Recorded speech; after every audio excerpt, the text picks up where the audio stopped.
me just a moment. I'm opening chat up. Can I get a search bar, please? Thank you. Twitch. There we go.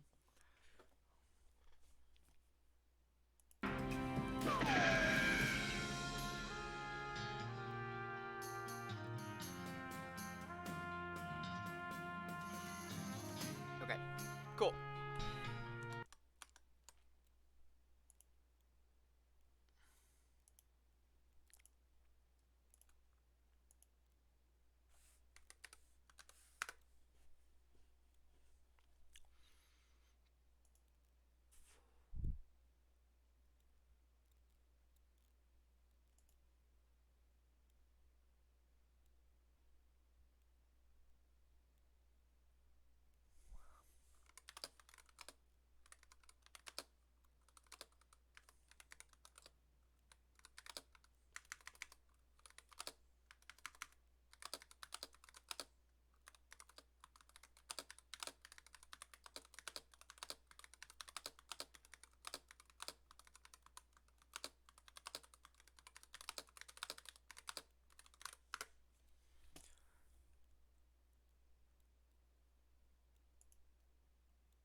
It should put out an announcement soon enough.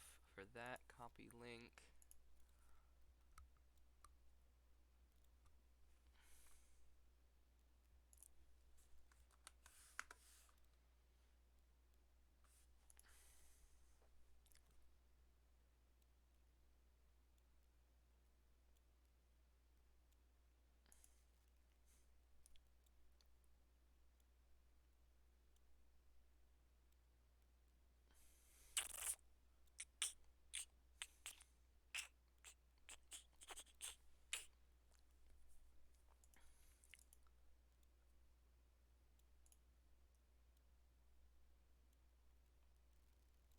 Okay, cool. Okay,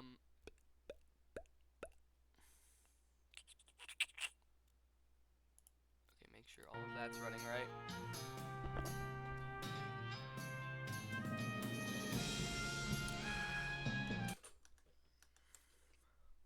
Okay, cool. There's actual content moving on the screen.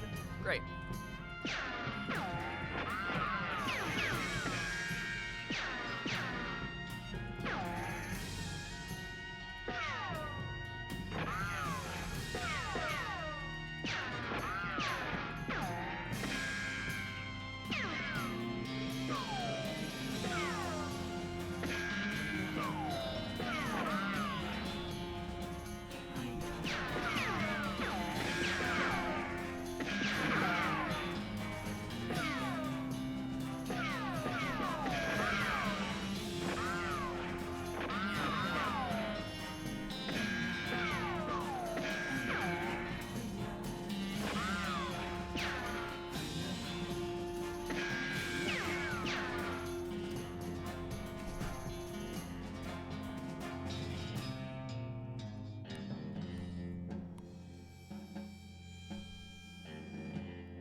What if I turned on my Hello Naki?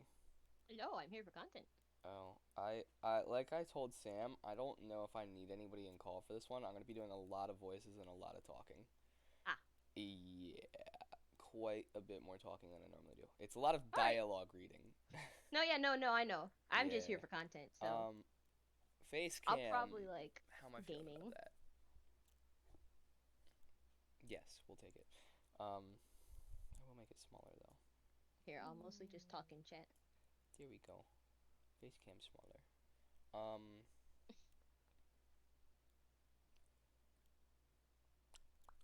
I gotta go grab some.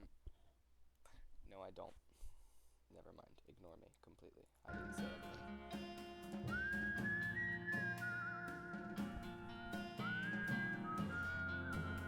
Were you about to say you're gonna grab some water?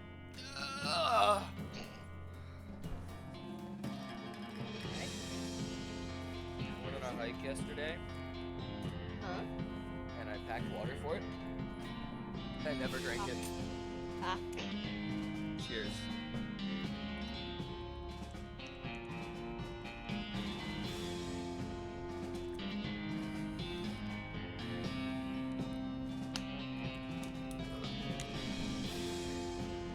God, this game is loud. I only have it at like 20%.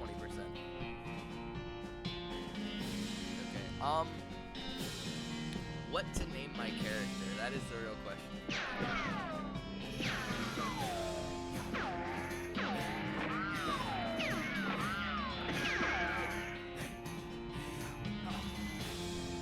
Naki, what do you think I should name my character? Dingus. What? Dingus. Dingus? I got this. Oh boy.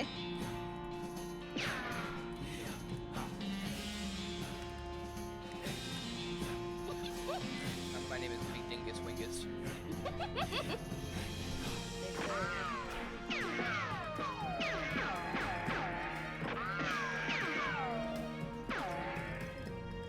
Yeah, Dingus Wingus, let's go. Alright. I had the strangest dream. I was choosing a character class.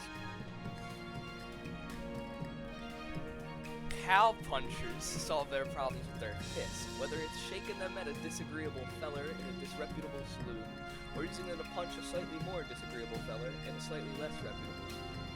I've heard the cow punchers are in demand out west since the cows came home, which stands to reason. The cows aren't going to punch themselves after all.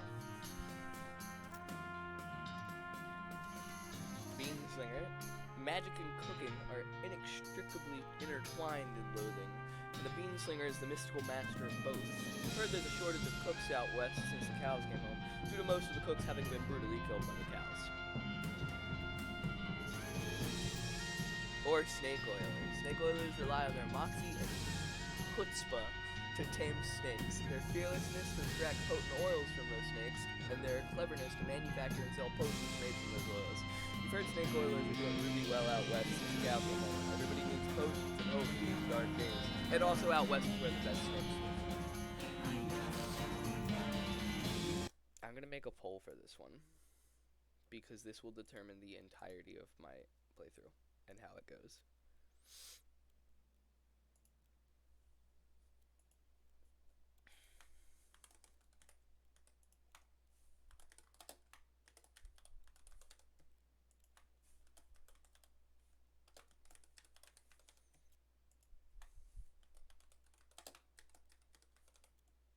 Is that how you would spell all of this? Yeah, I'm so big brain. Beanslinger is one word.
Damn, homie, no votes. I see. Big Sag.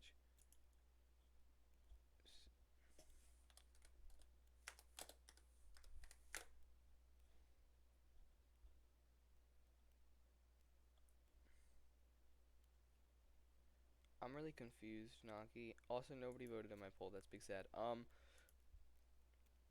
It is what it is. I guess I'm just gonna pick one. Um, so I'm big confused. Never saw the vote until now. I was gonna vote for Bean. Okay, that's fine. We'll just go Bean. My go-to is normally Snake Oiler, cause gun funny. Personally, I think Snake Oiler has the highest damage potential because it's fucking ridiculous, but... And Cowpuncher's also hysterical as well. Cowpuncher's damage, honestly, is the lowest, but it's just funny because those cows ain't gonna punch themselves. But being the Slinger, it is.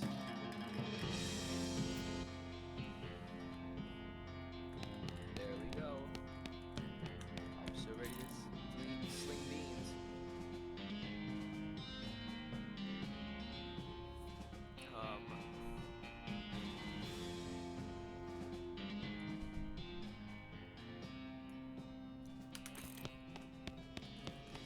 That audio at a nice, reasonable level.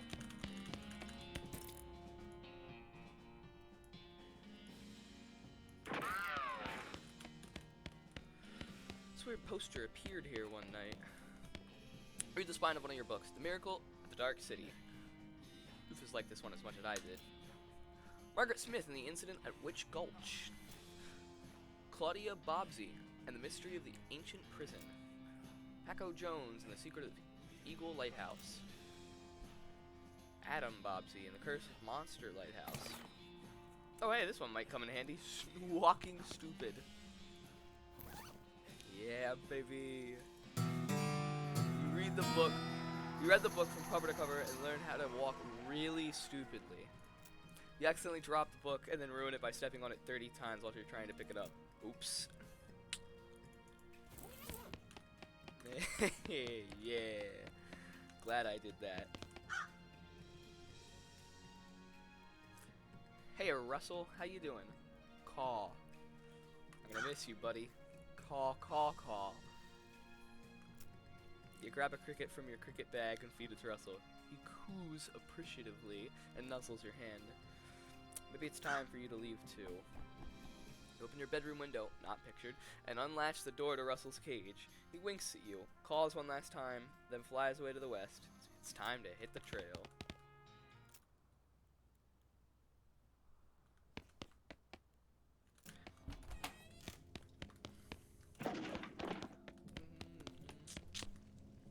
This hearth really puts the hearth and home.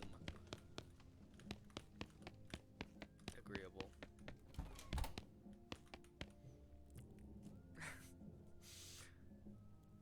What a weird kid. I am not even going to attempt to read these.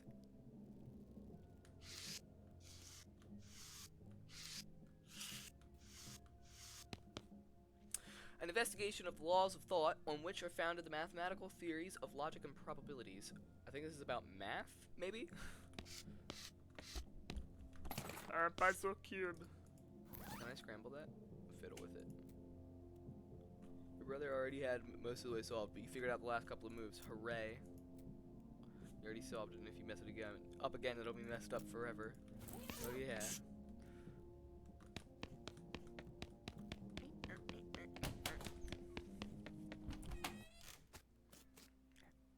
Mom smiles warmly as you approach. I'm leaving now, Mom. We're gonna miss you, kiddo. Oh, and before you leave, I got you a present. A present? Yep, it's that book you wanted for Crimbo. I know it's early, but the one about picking locks? Oh boy! The one about desert survival? Oh boy! The one about bartering? Oh boy! I mean, picking locks is the only sane solution here. That's the one. Enjoy it. Please be careful out there. Write us a letter when you can. She hugs you. I will, Mom. Goodbye. Your father morosely jabs at the haystack.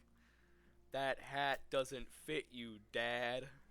I'll grow into it. It's time for me to leave. His lip quivers a little. Listen, I want you to have this. It's your grandmother's favorite can of beans. Can of infinite beans. Thanks, Dad. Good luck out there. Be sure to say goodbye to your mother. I did. Goodbye, Dad. He He's just barely holding it together. It's probably best for him if you just go. Hey, Mom.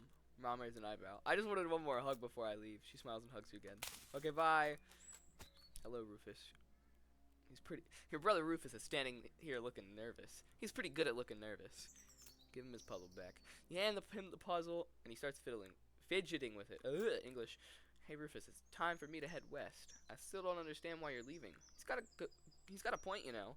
Why are you going west anyway? To get off this stupid farm. Rufus, you know how much I hate it here. I can't stay. I've got to go where the action is. But it's so dangerous. 60% of people who go west get killed within a year, and that statistic is from before the cows came home. I'll be okay. You worry about taking care of Mom and Dad, and I'll worry about me. Okay, if you say so. I still think you'll be dead by Grimbo. I'll miss you, Rufus. Okay. You give him a playful punch on the arm. Dude, if I would have been a cow puncher, I would have punched him all the way through the next cityscape.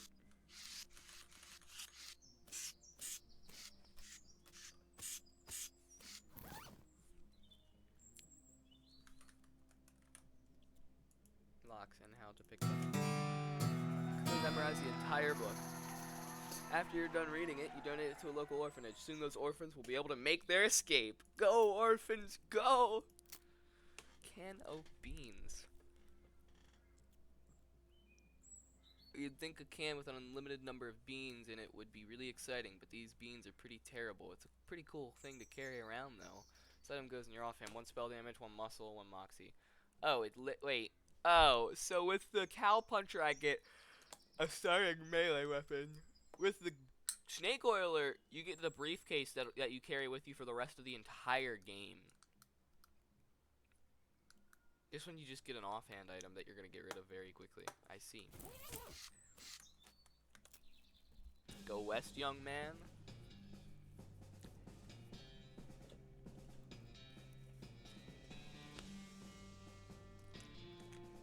Director, Zach Johnson. Cinematographer, Victor Thompson. Film editor, Kevin Simmons. Why do they need a film editor? Dialect coach, Oh, I get it. Stunt coordinator, Wes Cleveland. Key grip, Chris Moyer. Boom operator, Ryan Ike. I wish I was the boom operator. 200 miles later.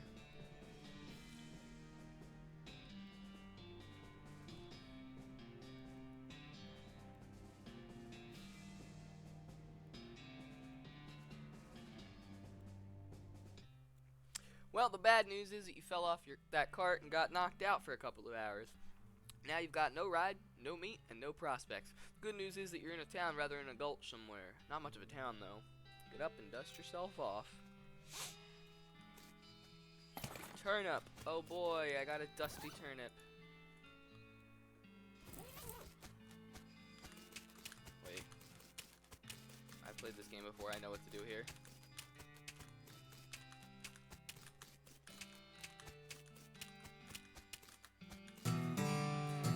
Yipes, you got a perk, mostly scabs.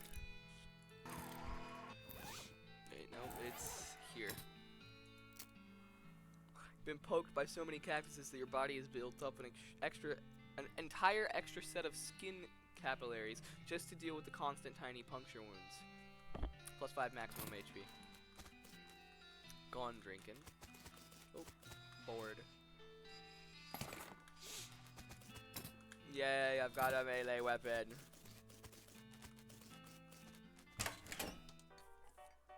As you walk into the saloon, the crazy-eyed guy sitting to the left of the door shrieks and waves at you to get your attention. Hey, where's your hat, dagnabbit? Well, you can't drink in here without a hat. Tain't proper. He points to the take a hat, leave a hat box next to the door. Check out the box. You look through the hat box and find a magical black Stetson. That looks like something you'd wear. Grab it. Got an item, barely enchanted hat. You grab the hat and put it on. Thanks, sir. Pete. Thanks, Pete. He gives you a friendly, if somewhat twitchy nod. Say, feller. Yeah? You heading west? If you want some company, I'd be more than happy to come along. Just let me know. Well, no pressure. Alright, I'll keep it in mind.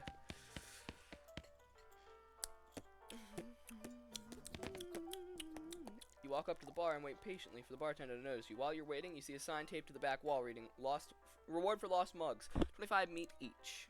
Keep waiting. Bartender finally notices you. Howdy, cowboy. Howdy, barkeep. Name's Dingus. What brings you to our little backwater? Ask about work. Oh, the usual. I came out west to make my fortune. Not having much luck so far, though. Any work around these parts? Unfortunately, Boring Springs already has more people in it than jobs. It's more of an errand town, if you catch my meaning. If you're looking for a real job, I'd recommend talking to the railroad people up by Dirtwater. The railroad? The Manifest Destiny Railroad Company, from back east. They're trying to run a line to Frisco and having a heck of a time doing so. And they're hiring? Oh, I reckon they're always hiring for one thing or another. Big company, that. Dirtwater? Dirtwater is interesting. It's far enough west that it's still more or less exempt from the rule of law, but not far enough west that it's been burned to the ground by the damned cows. Lots of opportunity there.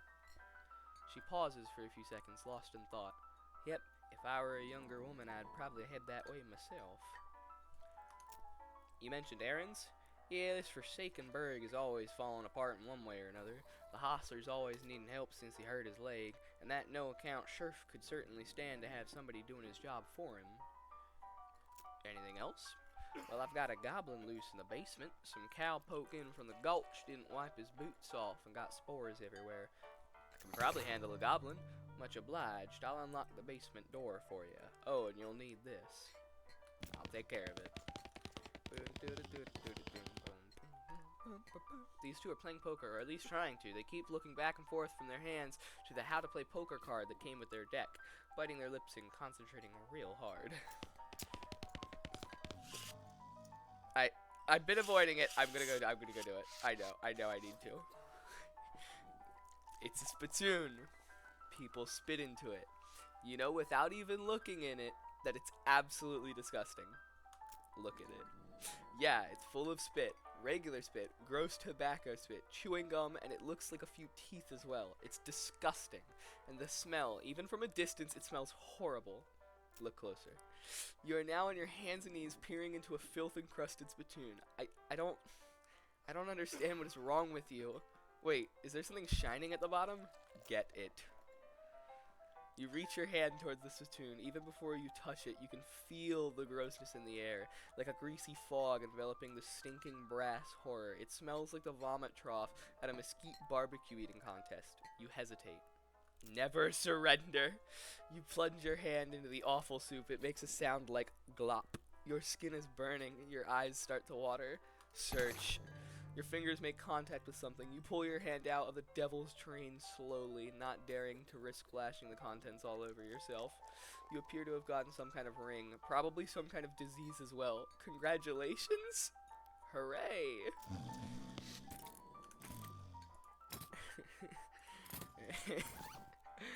Nasty ring. Though getting this ring was traumatic, you have to admit that it was worth it. Yay. Howdy, I'm Dingus. Howdy, Dingus, I'm Horace. Nice to meet you. What do you do? I'm the town hostler. I don't know what that is. I'm the town horse-selling guy. Gotcha. How's that working out for you? Oh, those horses are just flying out the door. So business is booming. Nice. No, I mean the horses keep running away. I haven't sold one in ages. Oh, is that why you're here drinking instead? Yep.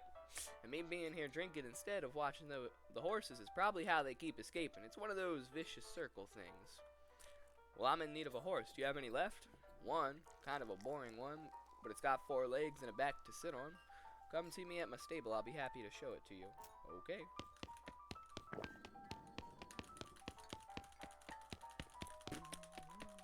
Sorry, I'm dancing. You already have a hat. What would you do with 2?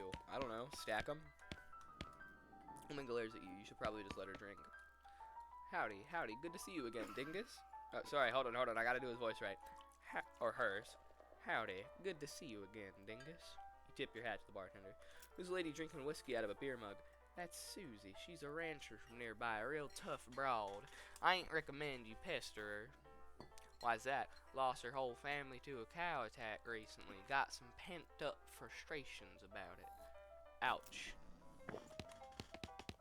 Doing the TF2 move of stacking hats. Exactly. We'll go deal with the goblin later. The sheriff time. Mug. Howdy.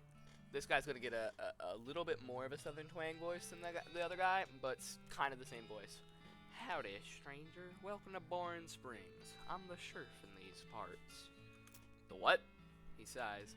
The sheriff, okay? Blasted sign painters. Say, you wouldn't happen to be looking for work, would ya? As a matter of fact, depends on the work. Well, how does this grab you? There's a gang of hoodlums around here what call themselves the Fricker Gang.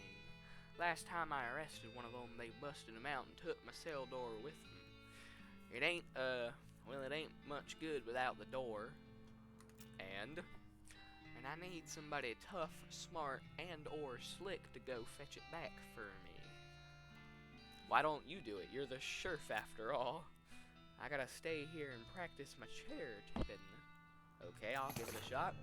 Funny you should say that, because I'm sending the deputy along with you to keep you out of trouble. He takes a pistol out of his desk and hands it to you. You got an item, deputy pistol. Deputy? You deputized a gun? You're new in town, maybe ain't noticed. There ain't much to do here except drink. Here, let me write down where the Fricker Gang's hideout is for you. He makes a little note on your map. Got it. I'll be back with the door.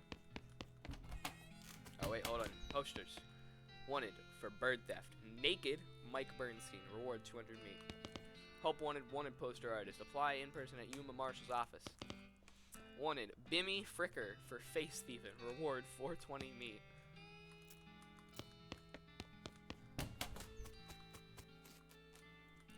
Step right up, step right up. Braid's the name and trade's the game. You seriously doubt that his name is Braid? Howdy, Braid. What are you trading? Well, sir, today I am trading locks for soap and a stick of dynamite for a needle. And to the cunning Skinner who brings me 3 rattlesnake hides, well, to that adventurous soul I will trade a fine silver pocket watch.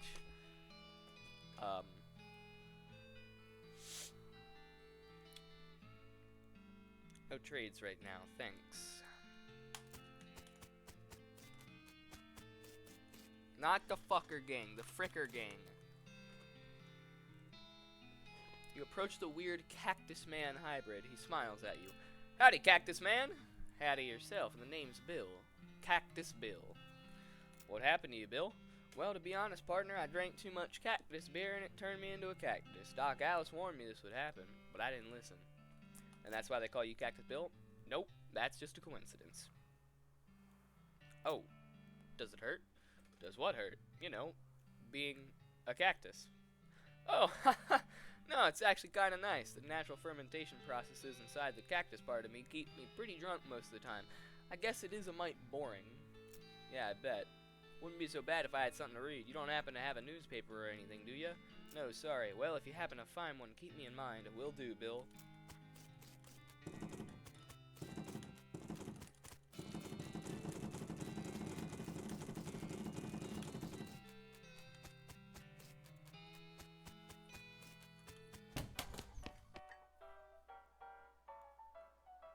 Found this mug. Much obliged. You hand in the recovered mug and collect your bounty. Thanks.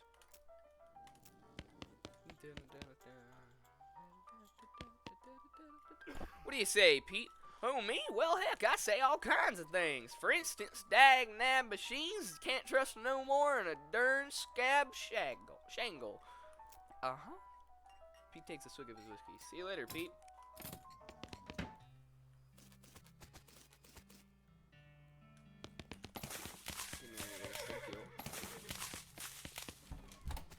That trade. Step right up, Braid's the name and trade's the game. We're gonna have this whole conversation again.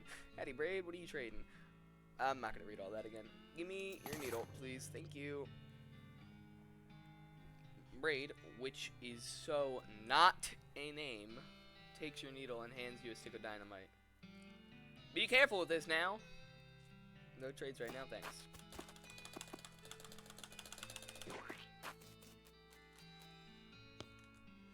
Afternoon, sir. What can I do for you? How's business? Oh, you know, every day I'm hustling.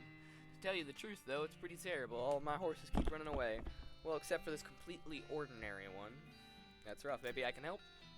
Oh, God, yes. Thank you. Please, I'd go fetch them myself, except for this injury. I'll give you 300 meat each for finding them. How many are there? 3. Here, let me see your map. They pretty much always run away to the same places.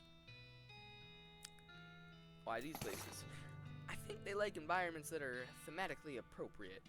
Here, when you find one, feed it some of these oats. That should send it back here. How does that work?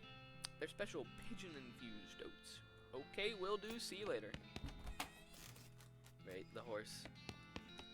This is the most typical horse you've ever seen. Yay. I like that.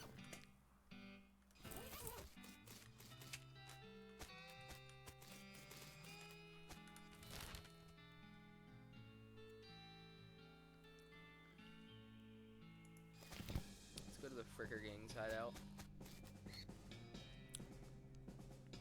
Thud Fricker, the Fricker Gang's intrepid lookout, appears to be taking a little nap. Ignore him. Pile of random stuff the Fricker Gang stole. Finders keepers. Covered mauve, pair of silver cufflinks.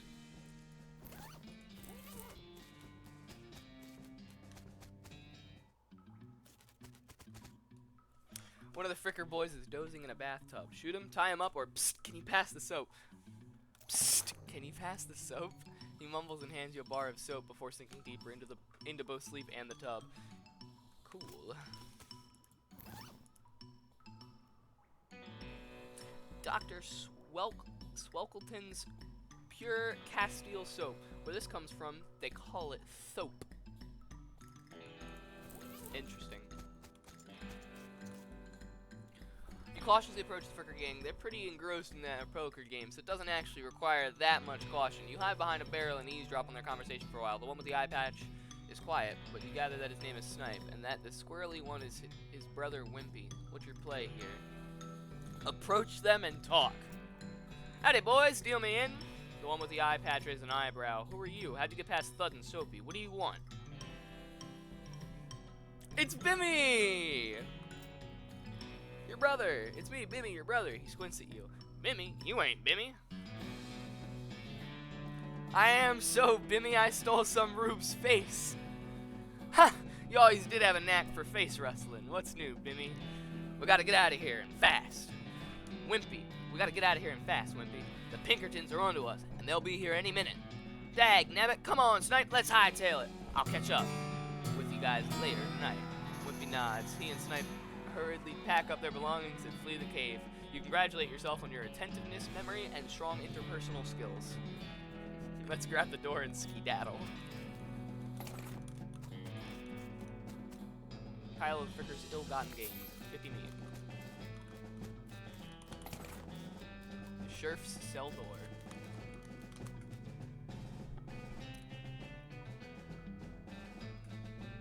I'm gonna tie him up. You grab a nearby length of rope and carefully tie his hands together, and then to the handles of the tub. The sheriff can come collect him later. Got a perk, honorable. Let sleeping bandits lie. What's that do for me? Honorable options will be available in some situations. Oh, you've got a strong moral compass and an accurate ethical protractor. Alright. Let's go talk to Thud. Thud Fricker, the Fricker Gang's intrepid lookout, appears to be taking a little nap. Wake him up. Poke Thud with your boot. He slowly gets to his feet. Hey, you're not supposed to be here. Thud is, well, let's say he's no Rhodes Scholar. If we assume that it's 7 years from now, and that idiom makes sense, you feel bad about the idea of killing him. Thud, you don't want this life. Take a hike. Okay, you're probably right. Thud stumbles off into the desert. He'll probably be fine.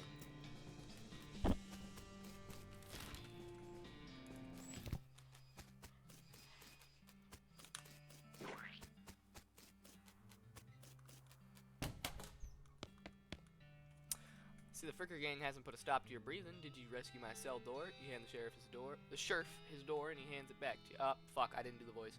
Hey, Whoop, what's up? Nice work, stranger. This here prison cell just got about 4 times more secure. Are there any Fricker boys left for me to round up? Yeah, 1 or 2 that are asleep on the job. I'll go round them up shortly then. Looks like I owe you a reward. He produces a big bag of meat. You gain 400 meat. Got another little task for you if you got the time. Should be a lot simpler than the last one. What you need? Well, the Frickers busted the lock when they took the door. Gonna need a new lock. I'll keep an eye out. Step right up. Braid's the name and trade's the game. Howdy, Braid. What are you trading? Well, sir, today I am trading locks for soap. That's the only one that matters right now. Give me that. I ain't good for the lock. I'll trade this soap for a lock. Braid, though you really don't think his name is actually Braid, takes your soap and hands you a lock. No trades now, thanks. Howdy, you managed to scare up a lock for my sale? Yep, got one right here. You hand the sheriff a lock. That'll do nicely. The sheriff puts the lock on the cell door, then accidentally drops the key, and it clatters into the cell. Hellfire. Don't suppose you know how to pick a lock, stranger? You got a needle handy? I'll see what I can do. Cell door is locked. Can pick a lock. Consumes a needle. You deftly picked the lock. Unlock the cell door. Better let the sheriff reclaim the key himself so he has something to do today. I unlocked your cell for you. The sheriff walks into the cell and picks up the key. He looks around for a place to hide it and eventually sticks it under his hat. Thank you kindly, stranger. If Boring Springs ever gets any more criminals, they better watch out. That's a good job you done. Don't mention it. Here, have this as a souvenir of your time in Boring Springs. Replica sheriff badge. Thanks, sheriff.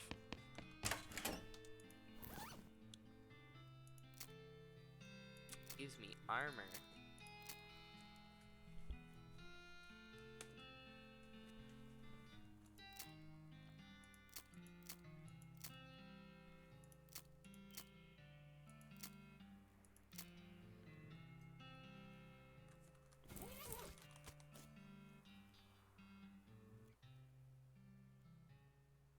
Here to lurk while I cram. I see. Enjoy the cramming. Look at you. Look at you be a whole D&D character with that get up. I do be a whole D&D character with that get up. You're goddamn right.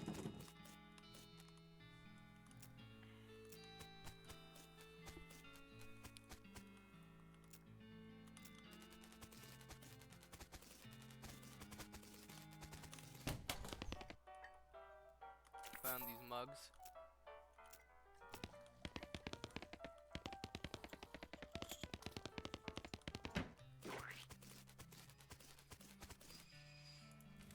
Map, and then what if I just, what's the wander button?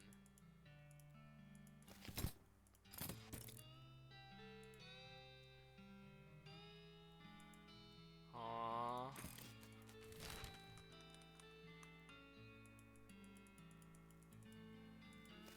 I guess I'll go to Orehole Mine. Definitely does not bear closer scrutiny. There's still some meat ore left in this cart. Dig through it. Score, you got 50 meat. Mug. Into the mine.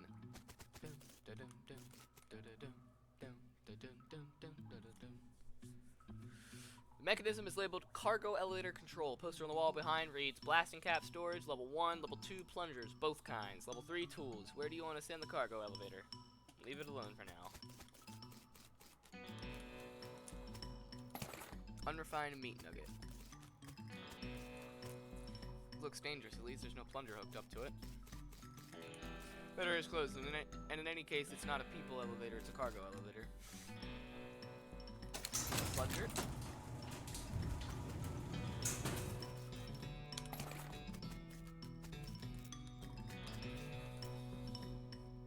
Forgot to hook up a blasting cap.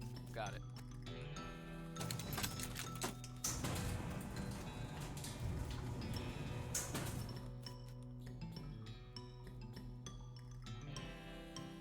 The crates, these crates are labeled blasting caps. The period is part of the label. That's why it's inside the quotes like that.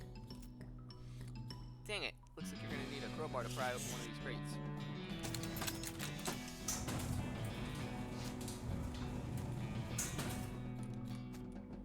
The toolbox, but it's locked. It's a lock. Managed to unlock the toolbox, but the needle is ruined in the process. Most of the tools inside are rusted away to nothing. But there's a pretty nice crowbar.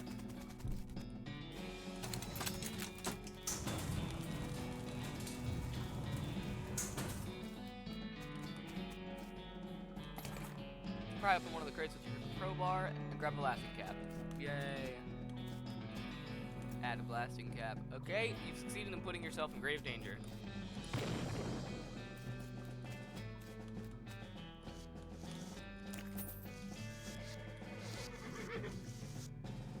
See the dark horse. Barely. Approach her. Hey there, girl. It's okay, I'm a friend. The horse shies away from you, though in this case it's more like cripplingly introverted away from you. Sure. Oh, come on, don't be like that. Look, I brought some oats for you. They aren't poison or anything. In retrospect, I guess that wasn't a very comforting thing to say. Pat her on the nose. As you reach out to pat her nose, the horse ducks and steps further back into the shadows. Oh, come on. The oats. You take out a handful of the oats out of the bag and hold them out to the horse. Here you go. Yum yum. She sidles away from you warily and makes a surprisingly good attempt at hiding in her own shadow. Come on, please. Look, they're fine, okay? See? You take a handful from the bag and toss some in your mouth. Ugh. It's like the roughest, blandest breakfast cereal you've ever eaten. Hold on, I'm gonna sneeze. Fuck. Okay. Still, it's better than dry cat food. Don't ask. You smile to show the horse that you're fine, and realize that you've unconsciously turned around and walked out the door. Jeez, these are powerful. The horse looks at you warily as you re-enter with a cheerful wave. See? Perfectly fine. Pat her on the nose. Horse hunches her shoulders and seems to shrink slightly as you pat her nose, but she doesn't actually flee, so that's something. There's a good girl. Winnie?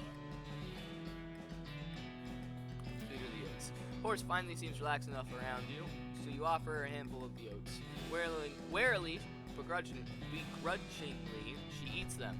Then she gestures to something behind you. You turn around to look, but don't see anything. When you turn back, she's gone. Well, okay then. Huh? What's this crack? Examine the hole. You bend down and shine your lantern into the crack in the rock. You just barely make out a square shape down in there, well out of arm's reach. Looks like somebody dropped a small metal box into the hole, but you don't know if that was to hide it or discard it. If you're truly desperate to find out what's in here, you could try reasoning with the rocks. Your primary argument would be a bundle of dynamite. Perhaps you could persuade the hole to widen enough to grab the box.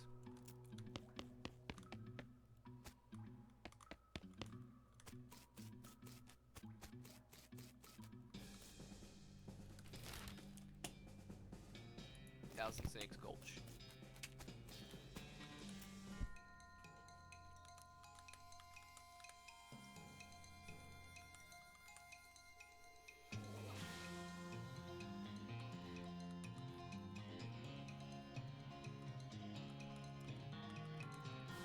I will cover 10 hot damage.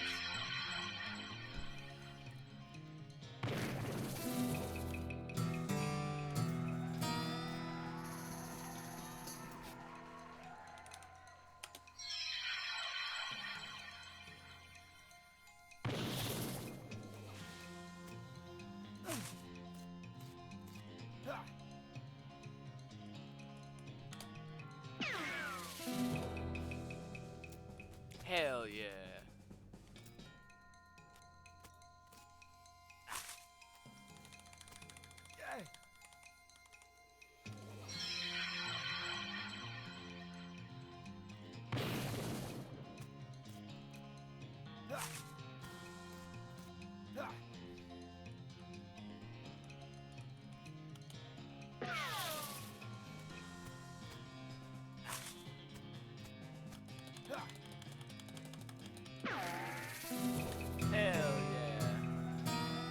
Nice work. If the whole cowboy thing doesn't work out, you could always get a job as a snake exterminator.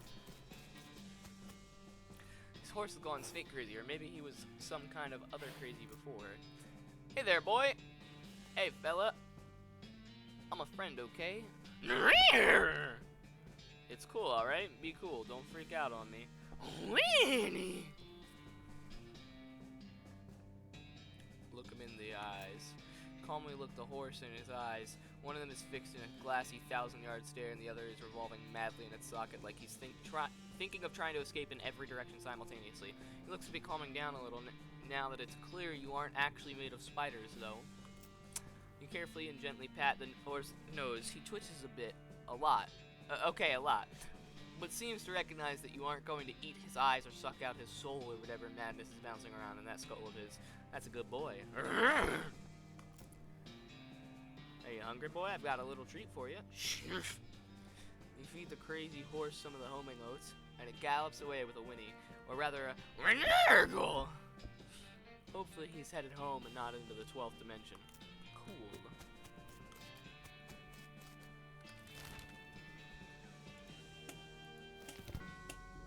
Boring Springs Boneyard. Our founder, Zephaniah Boring. He was actually a really interesting guy. Mug. Benjamin Crockett. He showed up way too early. 1320. That is way too early. Beauregard, Skeleton Captain, 3rd Cavalry, 1820 to 1866. This grave is really noisy. A skeleton. You're not getting past it without a scuffle. A scuffle it is.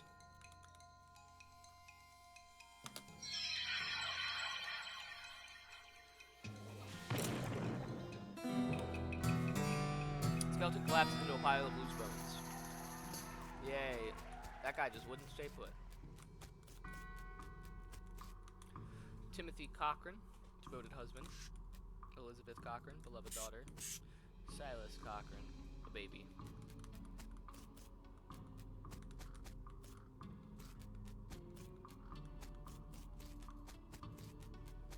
Your pulse quickens as you get near the spooky translucent horse. You approach the weird semi-transparent horse cautiously so as to not startle her, though you quickly come to the realization that this is not a horse that startles easily.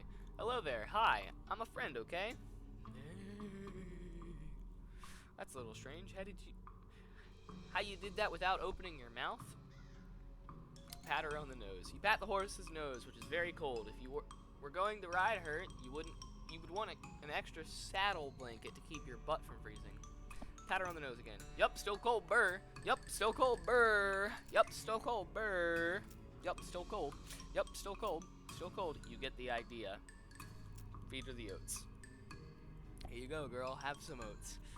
You hold out a handful of oats for the horse, but she just sort of stares right through you. Burr. Please don't look at me like that. Try the oats again. You hold the oats out again, but the horse continues to ignore them. What's the matter? Are they not spooky enough? I'm not sure how to make oats spooky. I guess I could put some bone meal on them, but I don't have anything handy to grind up bones with. Grave dirt? Winnie. Is that a yes? Weird, okay. Add some grave dirt to the oats. You sprinkle the oats with just a little bit of grave dirt and hold them out again. The horse gazes expressionlessly at them, then eats them. Yay. And with that, she glides away in the direction of town. Bizarre.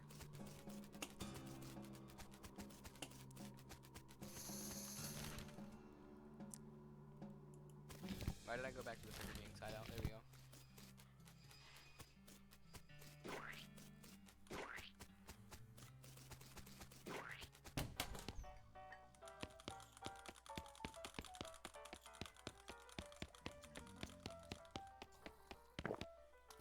Woman glares at you. Are you Susie Cochran? How'd you know my last name? I saw the graves in the cemetery. I'm sorry for your loss. I saw it Susie scowls bitterly and mutters into her whiskey. I saw it happen. Saw the whole damn thing and couldn't do nothing about it.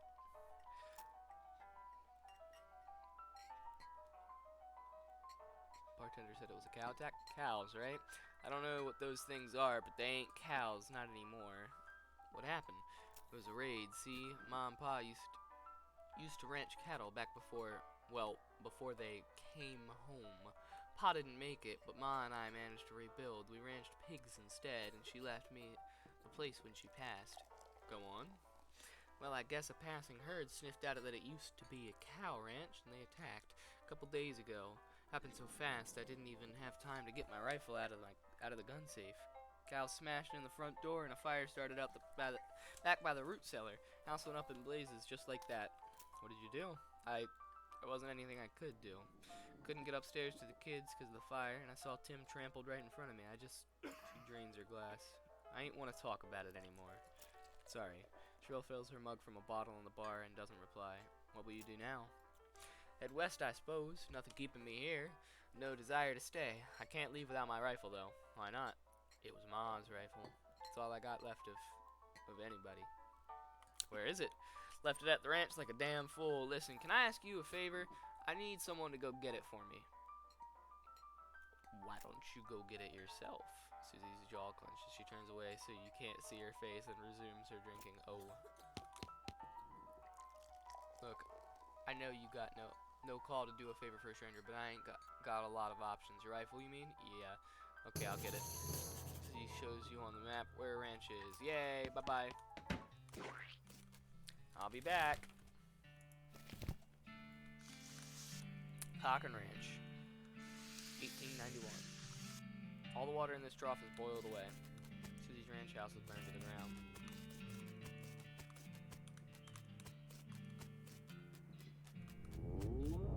Something behind this door is making some pretty awful noises. Hold on, well, you gotta explore the outhouse first. The outhouse is the only thing still standing. Okay. Go through it anyway.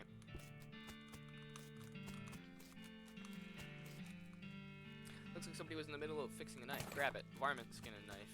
Oh boy.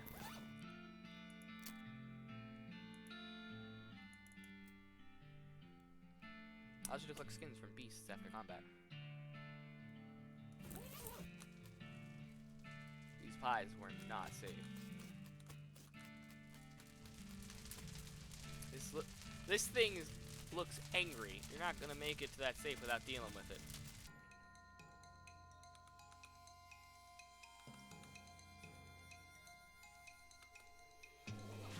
Increase my armor, and then stab it with a knife.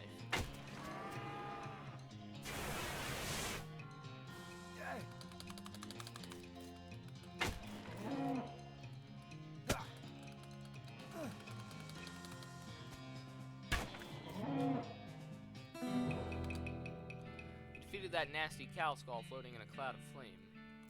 Hooray. It's the Cochran family's gun safe. Grab Susie's rifle. Exciting.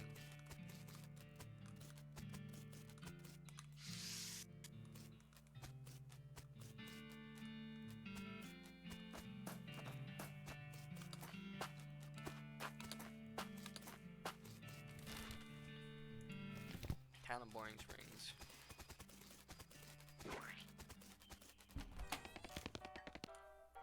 Find my rifle yet, stranger? Yep, here it is. Susie's eyes well up with tears as you hand her her rifle. And she roughly scrubs her sleeves across her face before any of them spill over. Thanks, stranger. I didn't catch your name. I'm Dingus! Thanks, Dingus! Can't rightly say what this means to me. She looks at the rifle for a long moment, then looks back up at you and she sighs. Well, that's enough wallowing in misery. Time for me to hit the road. If you want me to tag along when you head west, you just say the word. Sounds good, Susie. Found these mugs. Thanks. Can I play? They look at you nervously. Look, I have some meat. Let's play. You put 20 meat on the table and sit down before they can say no. One of them shuffles the cards sloppily and deals a new round. You get a pair of 10s plus a 2, a 3, and a king. Bet crazily. Eat this. All in, suckers! Sweat gushes from their faces as they each read the how to play poker card again.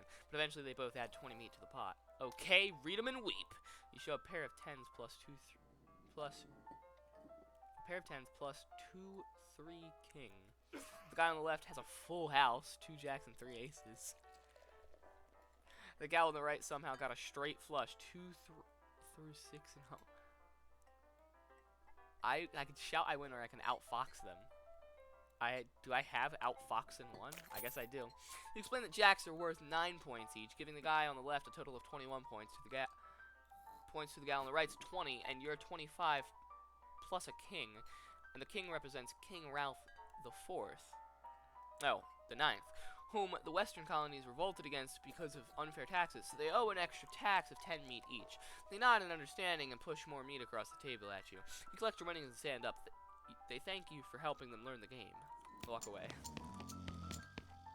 They don't have enough meat left to bother with.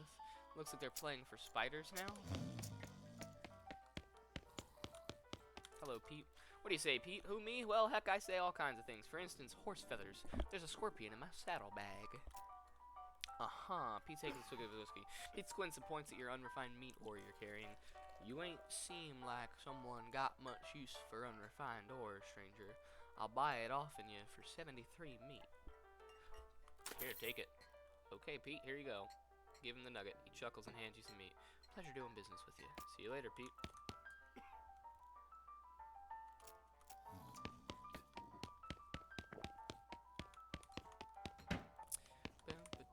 Pile of old newspapers, Orange Rings, Gazette.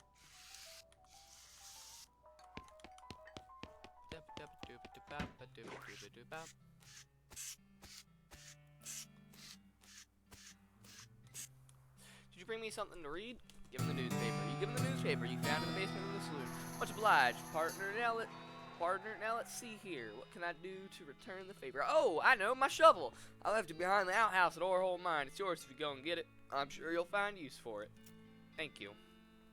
Behind the outhouse at Orhole Mine. Got it. Thanks, Bill. Don't mention it. Now, if you could, just kinda stick that newspaper to my face before you leave. There you go, buddy.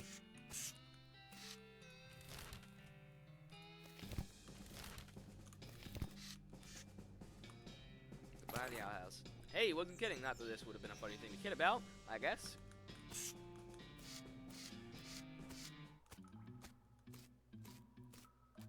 I'm riding my lantern. There's something buried here. You find a silver nugget. How much dynamite do I have? 1.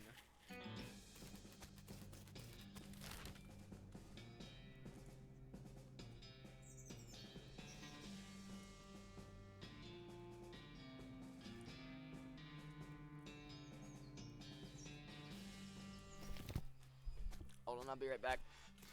By be right back, I mean I'm standing up out of my chair.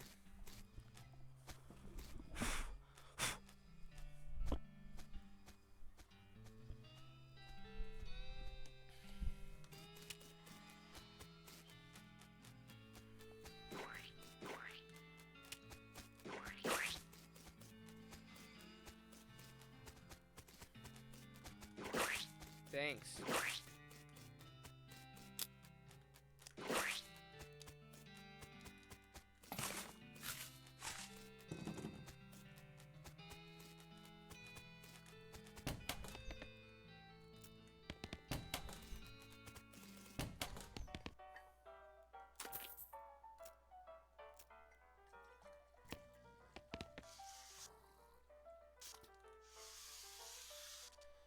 What do you say, Pete? Who, me? Heck, I say all kinds of things. For instance, dagnabbit, there's a ghost in my backpack.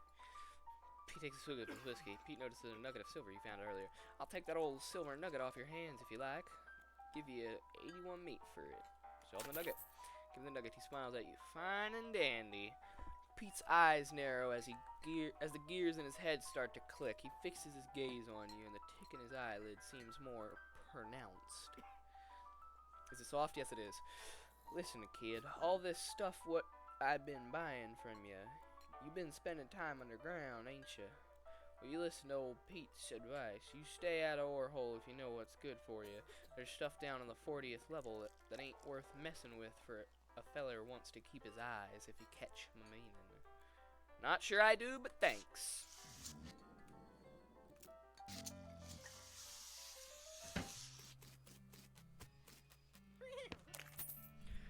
I don't know how you spotted her hiding in that mine, but thanks for sending back my dark horse.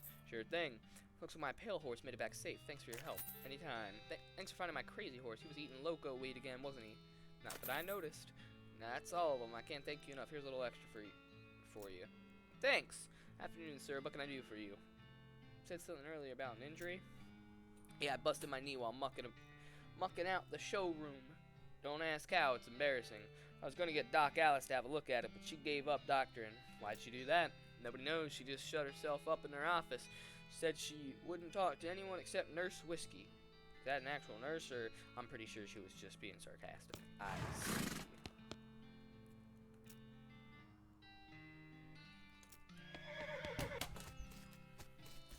Nurse Whiskey.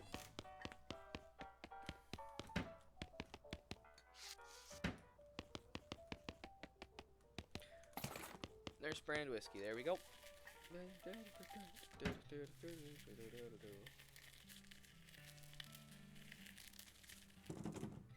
Get lost. Offer whiskey. Whiskey delivery for you, Doc. What brand? Nurse Whiskey. Your favorite, I'm led to believe. Didn't know she makes house calls. Alright, hold on. Hear a rattle as she unlocks the door. Enter house. Wow. Shouldn't this be further away from the fireplace? Stove is spotless. Either she's really compulsive about cleaning or she never cooks. Hey Doc, can I look at your books? Not until you give me the whiskey you promised me. Okay, fine. Preen a little. Outhouse looks to be about in her 50s. Her hair is graying and her face is lined, but her eyes are still clear and sharp, if bloodshot. She holds out her hand. Whiskey, stat. Don't give it to her. Well, what the hell? I'd let you in here for it then. You shrug. Yeah, fine, I'll give it to you. She cracks over the whiskey and fills a small flask she takes out of her pocket. Then she puts the flask back in her pocket and starts chugging out of the bottle. Jeez, Doc, that doesn't seem healthy. Who's the doctor here? Me or you? Okay, point taken. Hey, Doc, can I look at your books? Sure, if you want to. Not that they're gonna do you much good in this doomed, forsaken hellhole. You should try being less cheerful, Doc. You survey the books on Alice's shelf. They're all medical textbooks, except for a few. Leaf through The Legend of Curly's Meat. The book tells the story of a legendary treasure, a massive chest full of premium meat, secreted in the hidden sense, not in the extruded sense, in the western desert by an old cowhand named Curly Butterfield. Leaf through the life and works of Fred Ferguson. This book purports to be a Civil War surgeon's autobiography, but flipping through it, you mostly find lists of reasons that drinking alcohol is bad, so it's actually a work of ludicrous speculative fiction. Haha. At least there's some useful appendices at the back, and some diagrams of appendices. Leaf through The Goblinoid Tongues, a primer. You start flipping through the goblin language book. It's confusing at first, but you eventually get so engrossed that by the time you take a break from reading, several blurfs have passed, and you also know that blurf is the goblin word for hour. You learn to speak goblin, sort of. Goblin tongue. Make a Katrine leaf.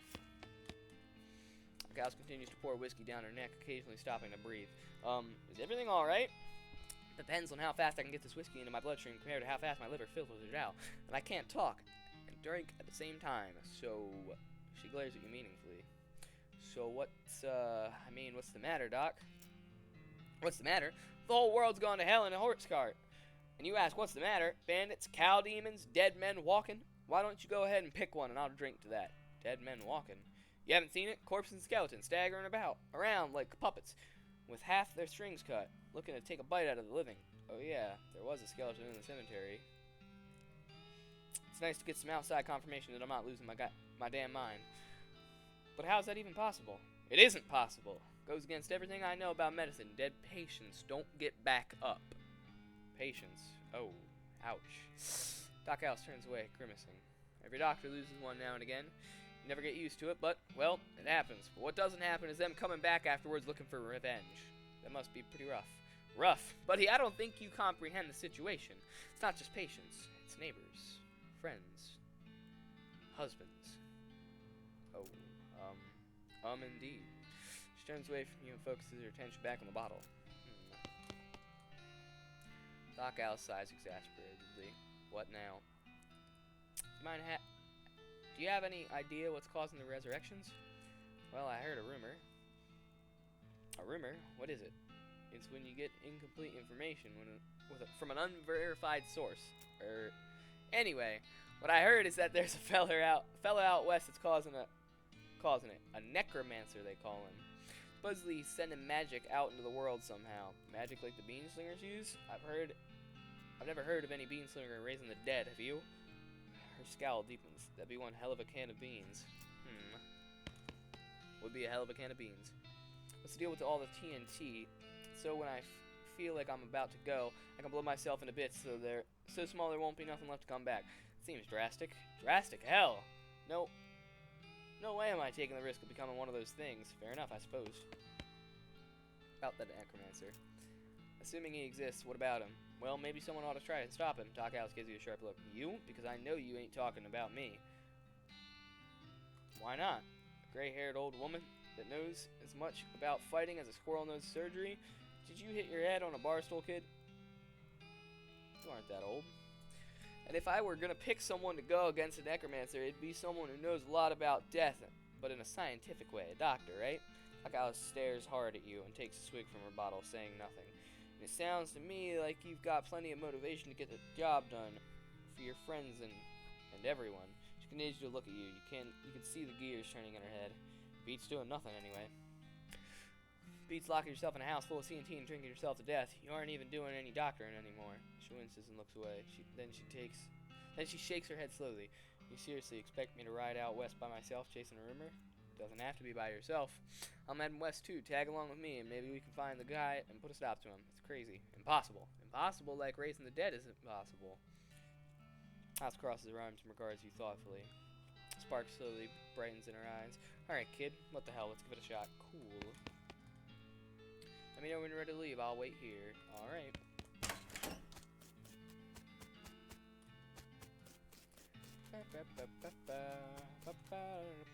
Howdy.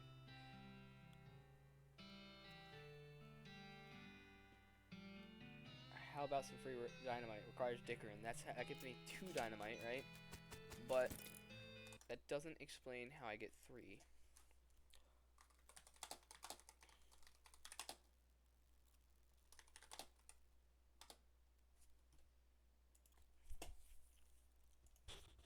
Give me just a moment. I want to check something.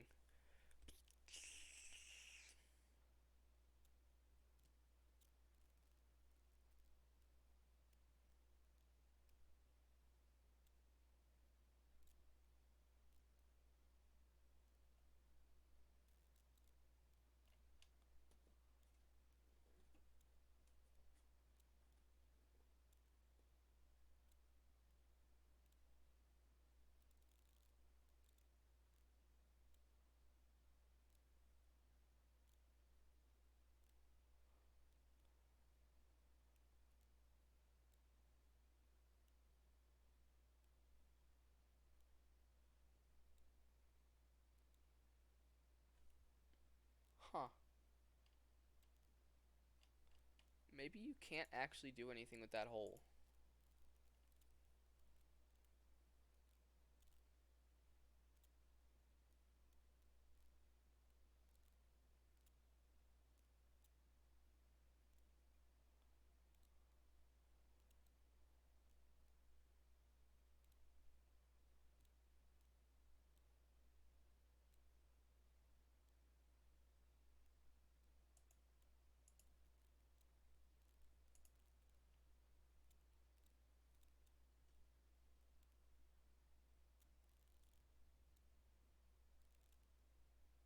Huh.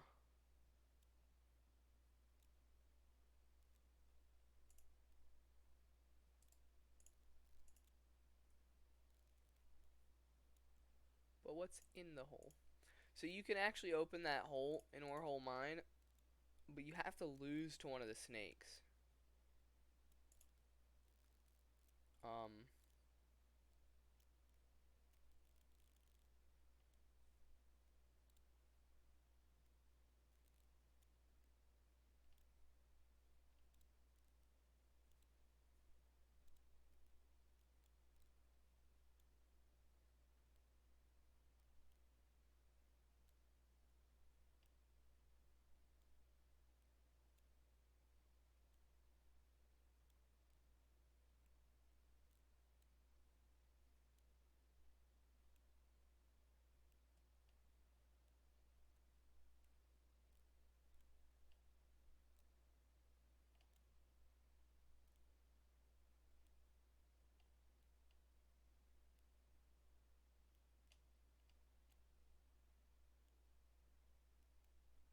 What's in the hole, though?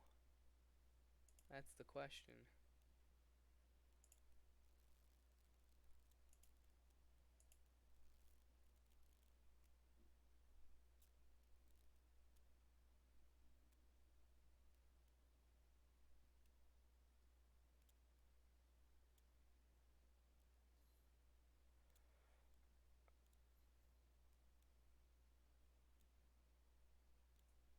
Oh, shit. Okay. I don't give a shit about this then. There's an achievement. I just want to make sure I wasn't missing anything like super important. There's an it's 1 meat in that box, and if you finish the prologue with 1,337 meat, you need that 1 meat for it. If you do that, you you know, you get an achievo for it. Alright, what do I got to do left?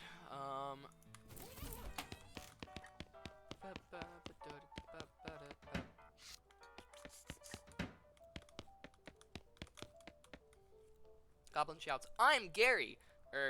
Hi, Gary. Hi, hello, I am Gary. Who are you?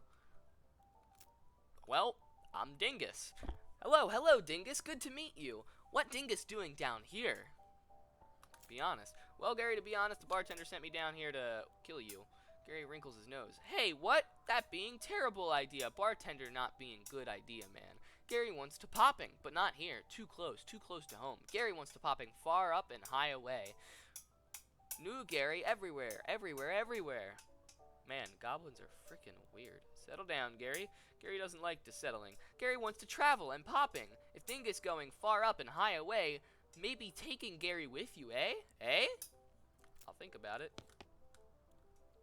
Oh, hey, oh, it's you. Gary, traveling with you far up and high away. Going. I'll let you know, Gary. I mean, I feel we have to take Gary, right?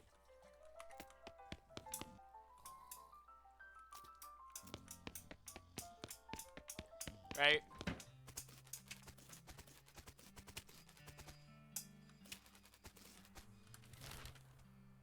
I'm gonna go back to Orhole Mine, though. Suddenly remember that weird thing that old Pete said about level 40. Is that a real thing? Or do you want to send the cargo elevator level 40 as well? Now, Knock, here's the question. Do we take it? It's a strange black chest. Open the chest. A wave of nausea hits you as you slide the heavy lid off the chest. Inside there's a hat. It looks evil. And not in an abstract way. It has eyes, and they look like the eyes of a murderer. And it has teeth, which look like the teeth of an animal who would be a murderer if animals understood the concept of murder.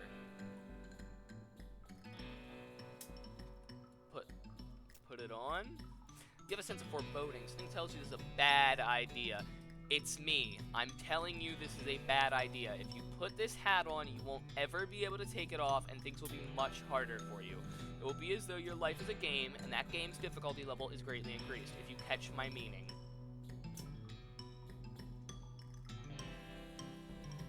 Do we want hard mode?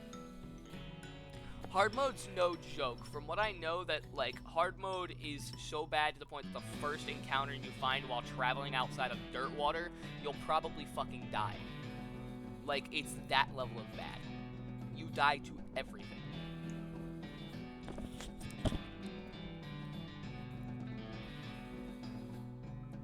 Okay. I do not want this.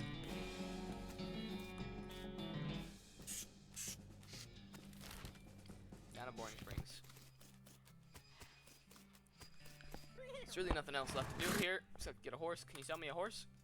Third thing, I should warn you though, horses get mighty attached to the riders. Once you bought one, you won't be able to change your mind later. Which one are you interested in? Basic model, shifty looking dark one, spooky pale one, or the one with the crazy eyes?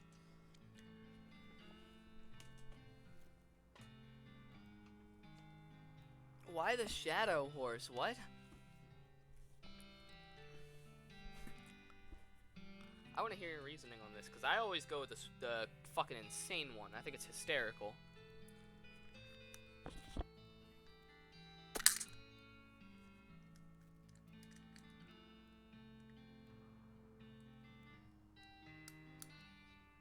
But I'm not an extrovert.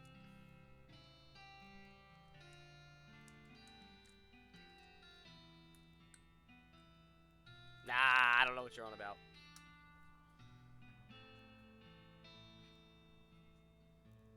But the crazy one's fucking hysterical. And the spooky... honestly, the crazy and the spooky one intrigued me more than the dark one.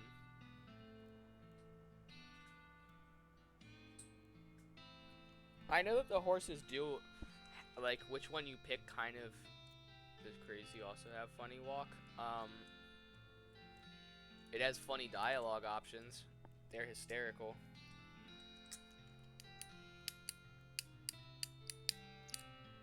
None of them really walk. You don't get to see their walk animation.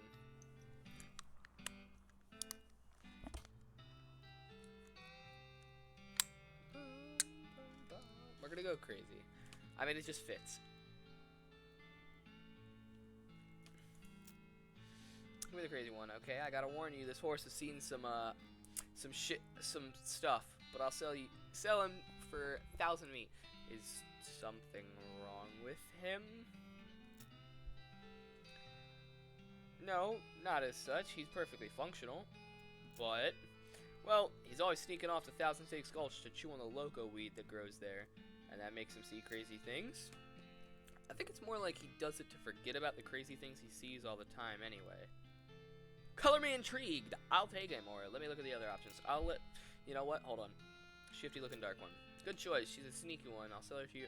When you say sneaky, well, she's real quiet and she likes dark places. Yeah, I remember. And just look how she's trying to hide behind the other horse there. Okay. Does the dark one give me anything? Like, will I benefit by taking that one?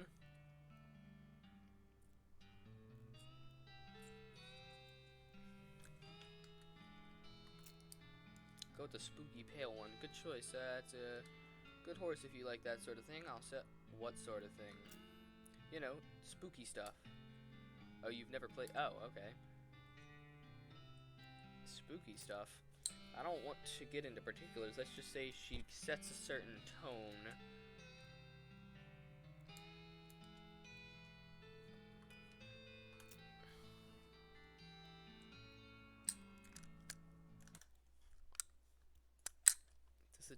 I'm just gonna see if the difference in horse matters.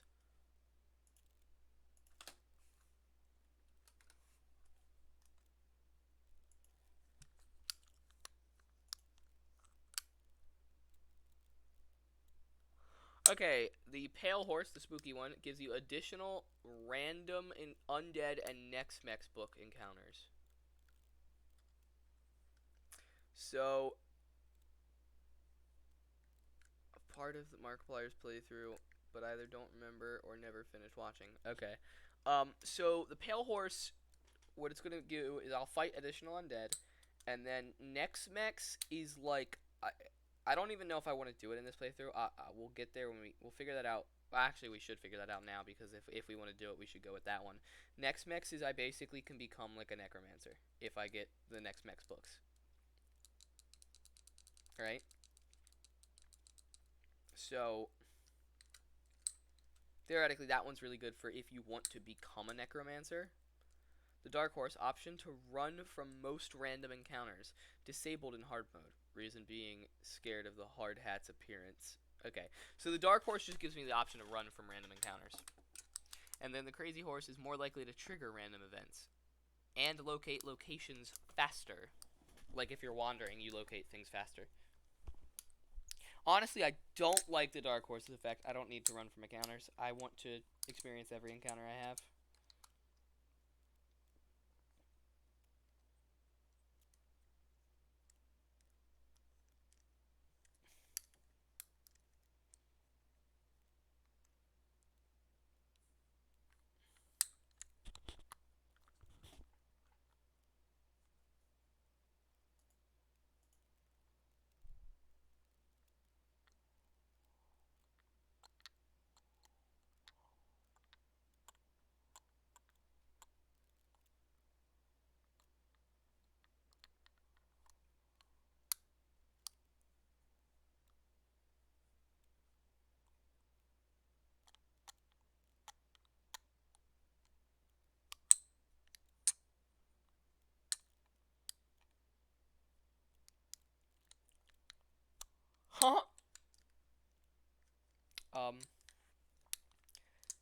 I think I might go.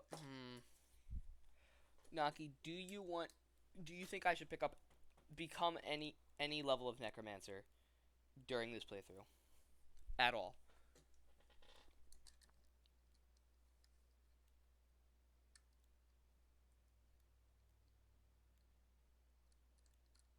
I will say this choice completely. What does that do for you? It gives me necromancer abilities in combat, and does some stuff for the story. I'm not going to explain anything it does for the story, but doing necromancer stuff will completely change some of the outcomes I get in the story.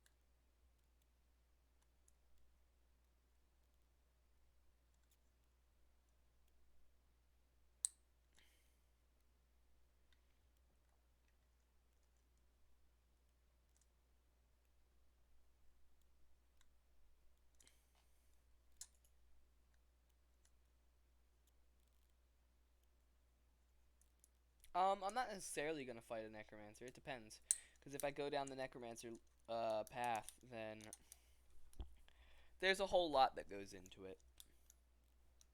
That whole necromancer part is like a massive story that can change depending on your actions in the game. This is, weirdly enough, West of Loathing is like a story-driven game, where your decisions matter.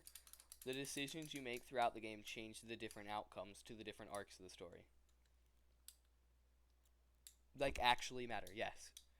Like, because when you get to the end of the game, it gives you like a rundown of all the different stuff that happened or is like the ending of your playthrough, and that all of those endings can completely change depending on the decisions you made through your playthrough. Like, you could, you always complete the railroad, but you could, for example, discover a whole bunch about the robo thingy that I'm not going to explain more of, and then it'll give you an ending. Part of your ending will be based on the robot thing if you just went down that path. If you never did, you learn nothing about it. Like, it choices matter. That's why I'm asking about this Next Mex thing, because the 7th Next Mex book in the game can only be obtained if you get the Pale Horse. You can only reach maximum Next Mex books if you take the Pale Horse. But if we're not going to do that, and we're instead going to, like, not become a necromancer, then I don't need it. I think the necromancer playstyle is kind of fun, I will say that. And it works well because I'm already magic. So, like, double magic, baby.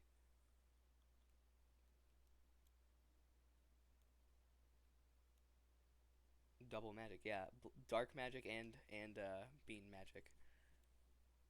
Necromancer all the way. Okay. Pale Horse it is.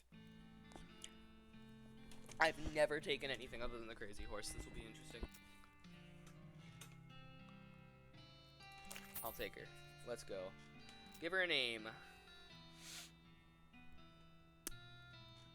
What was my name? Dingus. And then what was my last name? Like Fingus or something? This one will be Brungus.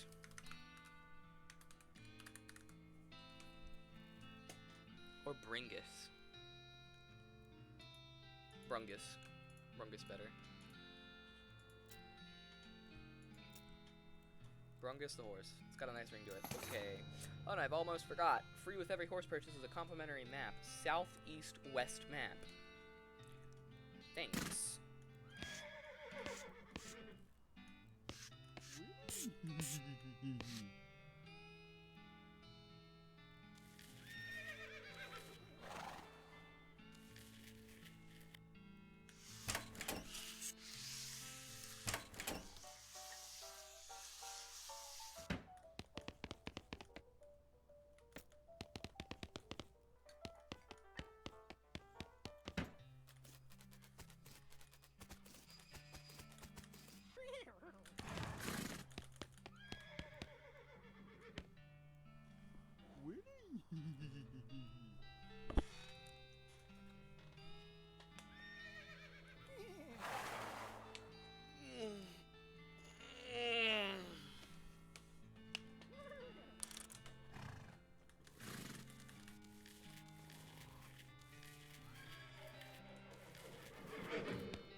Hey, hey, hey.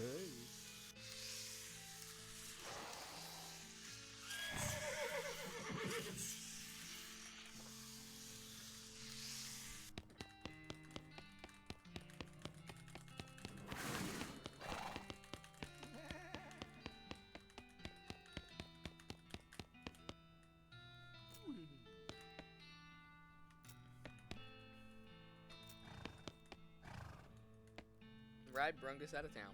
Once you leave Boring Springs, you won't be able to come back. Any unfinished business you got will forever remain unfinished. Are you sure you want to leave?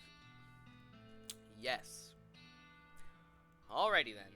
You're properly horsed and ready to start your new life in the West. All you need now is a partner, somebody to share the trail with, somebody you can rely on for emotional and combat support. Who will you take with you?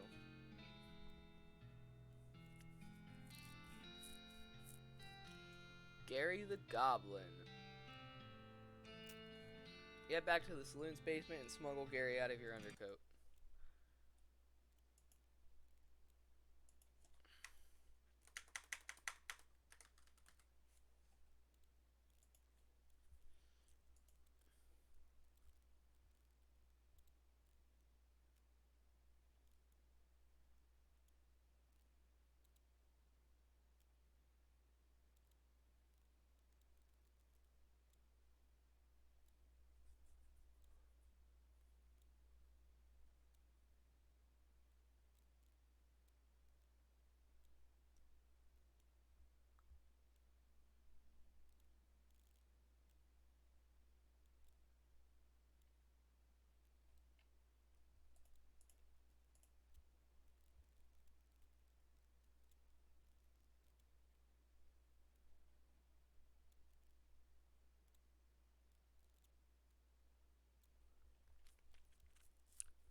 Huh.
Filming sometimes spot a nearby ranch on the maps. You know,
Naki's back. Okay.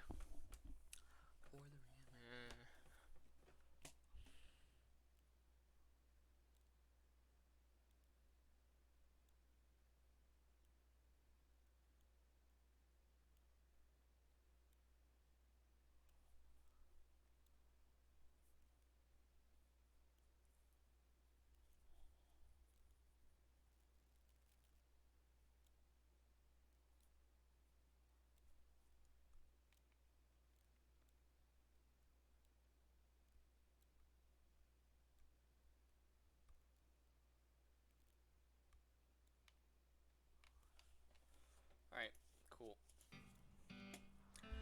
So, Gary, with me, I was waiting for you to come back so that we could move on to Dirtwater. Oh, one last thing before you go. Up until this point, I've been automatically spending your experience points for you. I'm happy to keep doing it, and I promise to give you a nice, well-rounded experience. Shall I keep it up, or would you prefer to decide for yourself where your XP gets spent? You can always change this later in the options menu.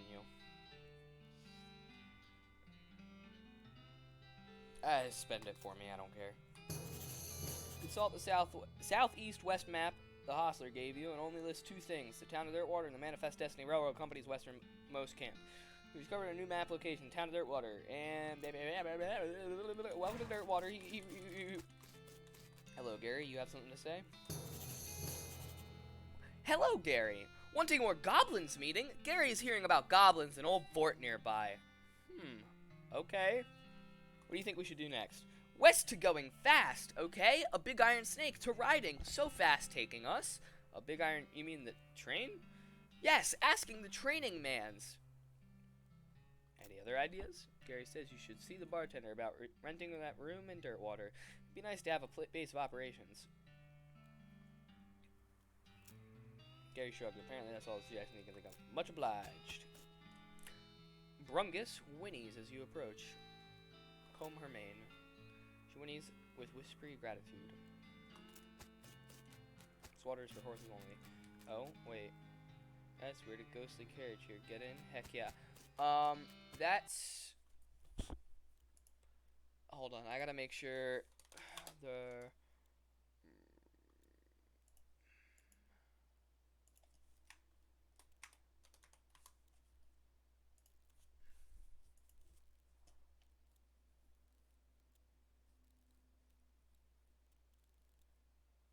Okay, this carriage is for the DLC of the game. We'll do this closer to the end of the game. This man is too big. Little girl is selling flowers. Buy some. Sweet smelling flowers. Is that an offhand item? Stench resistance. Yep, it's an offhand. Okay.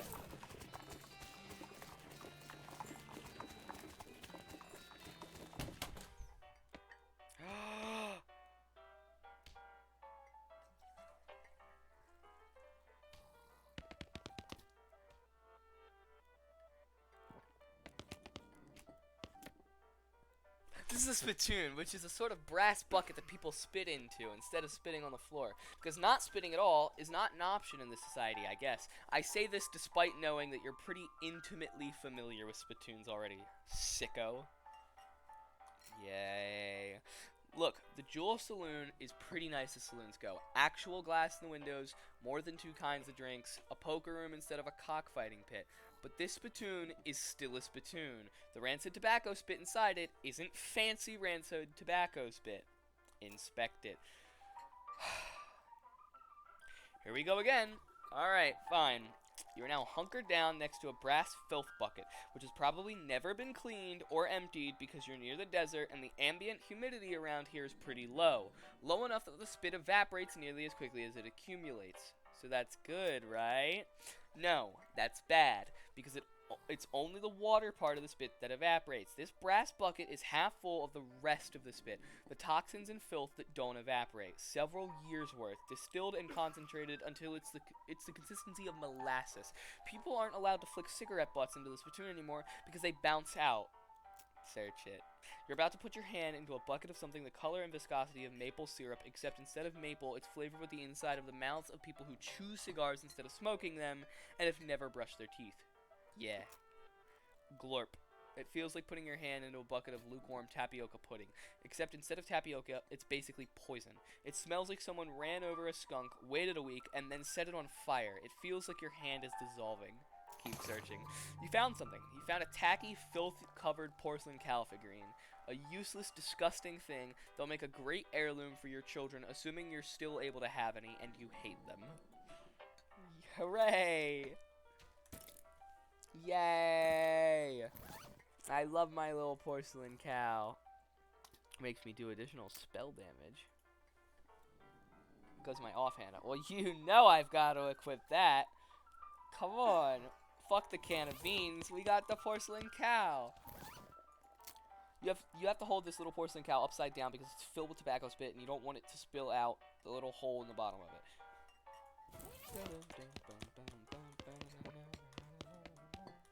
Ben stares off in the distance, listening to the piano, try to talk to him. He doesn't react to you at all. The cow doesn't look like she's in the mood to talk. Well, howdy there! Always nice to see a new face in town. Welcome to the Jewel Saloon. Hi, thanks, I'm Dingus. Glad to know you, Dingus. Folks around here call me Lloyd. What can I do for you? Nice to meet you, Lloyd. Saw the sign out front advertising a room. That's right, finest room in the house and plenty of room for your partner, too. You interested?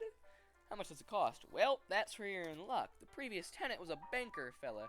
He paid a month in advance right before getting himself killed by bandits. He seemed like a decent sort, so the room's yours if you want it. Gratis. Wow, great. Thanks. Howdy, Dingus. Anything I can get for you? Howdy, Lloyd. Need help with anything? Well, if you're handy with mechanical type stuff, there's something's gone wrong with our piano player. I thought the music sounded a little off. Yeah, it's not supposed to sound like that. See what I can do. Thanks, I poked around in him myself, but I lost the key. This has suddenly taken a strange turn.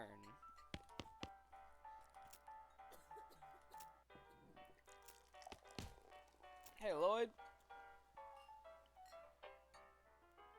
Who's that old man by the piano? Oh, that's old Aylesbury. Tragic fella he is. He was a writer and a poet. Came out west to sell his stories, but nobody were buying. Too weird, his stories. Fantastical-like. Too bad. I love that stuff. Well, it don't matter much now, anyhow.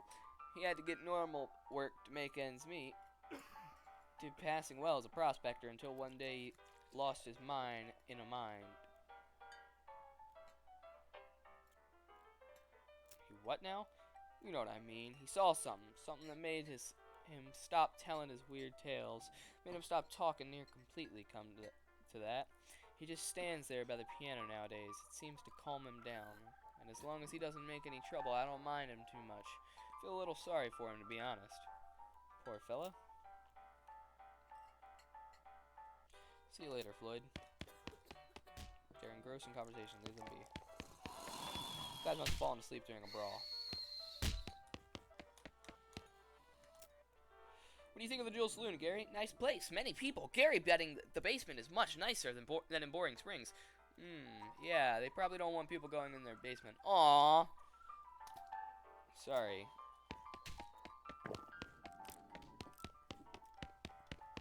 These guys are having a spirited discussion about guns, and which of theirs is nicer.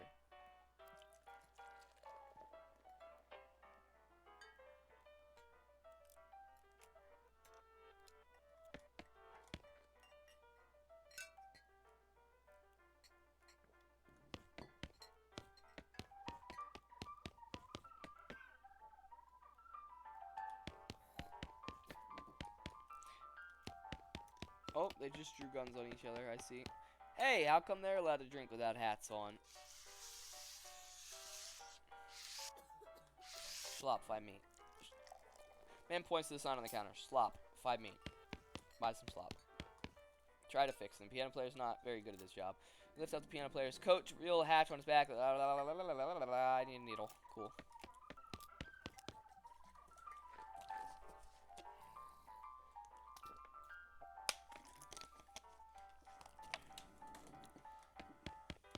There's a sign that says, see bartender for darts. Stage.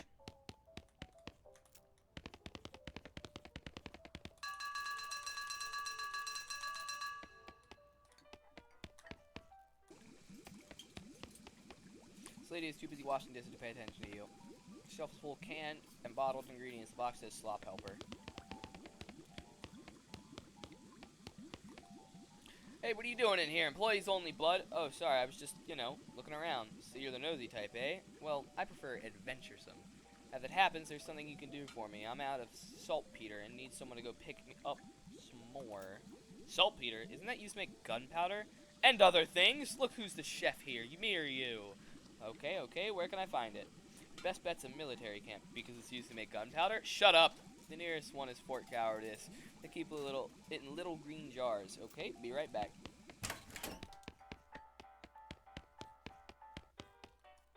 Poker room. Table is full up. No room at this table. Rules!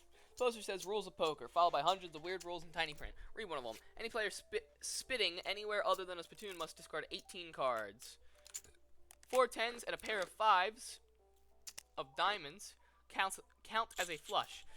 2 threes and 4 deuces of hearts count as a reverse Mexican straight. A full house beats a South Carolina straight. An 8 ranks higher than 3 kings. Jacks are wild unless accompanied by a 9. A player caught with a pocket 2 must immediately discard a 4 of hearts. What? How many of these are there?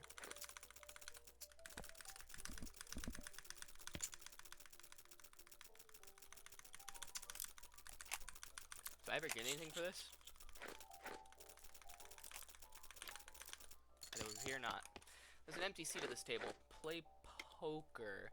You sit down at the poker table. Dealer emerges from somewhere in the back and sits down next to you. The lady to your right introduces herself as Libby, and the player to your left says his name is Dick. The dealer tells you that the ante is 20 meat. Ante up. Ante up. Libby and Dick toss in 20 meat each. So the dealer gives you the deck a shuffle and then deals. A hand of cards glides across the table to you. It's a totally garbage hand. 2 tens. It's the first round. The pot is 60 meat, and you estimate your chance of winning around 10%. Check. 5% win chance. You glance at Dick and check. Dick raises. Call. You lose 20 meat. In the second round of betting, their pot is 120 meat, and you estimate your chance of winning at around 15%. Moxiously raise. Nah, we're gonna check again. Libby raises. Call. It's the last round of betting. Time to do or die. The pot is won around 20%. Moxiously strategize. 20% win chance. Reveal your cards. For your brown, turn over your cards. A Tennessee straight. Libby flips her cards over one at a time, revealing a full house. Dick sighs and reveals his hand. A flush. You lost. Boo. Wait, why did I do that? No, fuck. Fold. Count your meat. No, you never do that when you're sitting at the table. Fine. Get it? Do you get the joke? Oh, and then I can walk away. Or I can run away. That's funny. You can walk away, run away, and count your meat. I don't know if anybody besides me will get that joke, but that was fucking hysterical. Because that was funny shit. Insult yourself. You call yourself a blue-headed possum-sniffing jerk. Insult yourself again. Better not insult yourself anymore. You get any anger, you're liable to pass out. Huh? What?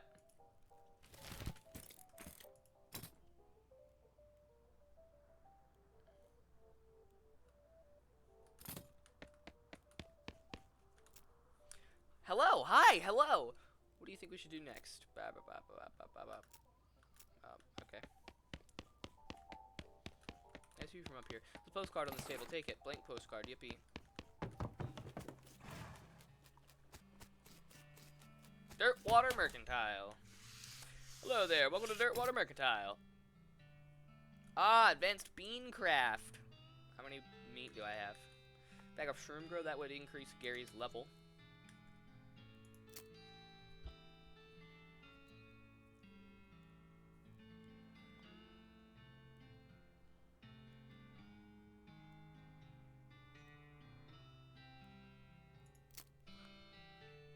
I'll get the little bean slinging one, and then we'll read it. This is a cookbook. A cookbook specializing in bean recipes. Read this to learn a new bean slinging skill. It includes a chapter about making human-sized or larger automatons and binding them to your will to help with kitchen tasks. Gives Bean Golem, a combat skill which summons a powerful golem to fight for you. There's a recipe that has been scratched out and replaced with a bunch of paranoid, insane scrawlings. Gives Wary, a skill that increases your maximum AP. Very useful. There's a chapter about cooking bean dishes so small that they have to be served I don't even know how to pronounce that. Gives Blood Beans, a skill that lets you regenerate health during combat. Alright, first big decision of, well, second big decision of the game. Gary was an easy decision, but the horse was big. Don't learn anything. Also, Sky, it's intravenously. I see. Naki, Blood Beans or Bean Golem or Wary? I didn't even read them. I was tired. Gives Bean Golem a combat skill which summons a powerful golem. Oh. Gives Wary a skill that increases your maximum AP. AP is what's used to cast spells. Alright. Currently, I only have one, so I can only cast one spell per fight. Gives Blood Beans a skill that gives you regenerate health during. Ooh, I'm thinking of Wary because you're a magic. Yeah, but the other two are actual spells. Yeah. There are other ways to increase maximum AP, just so you know. Is there? Okay. Yes. And when it comes down to it, I also carry a gun and a melee weapon on me at all times. True, so you don't even have to use spells all the time.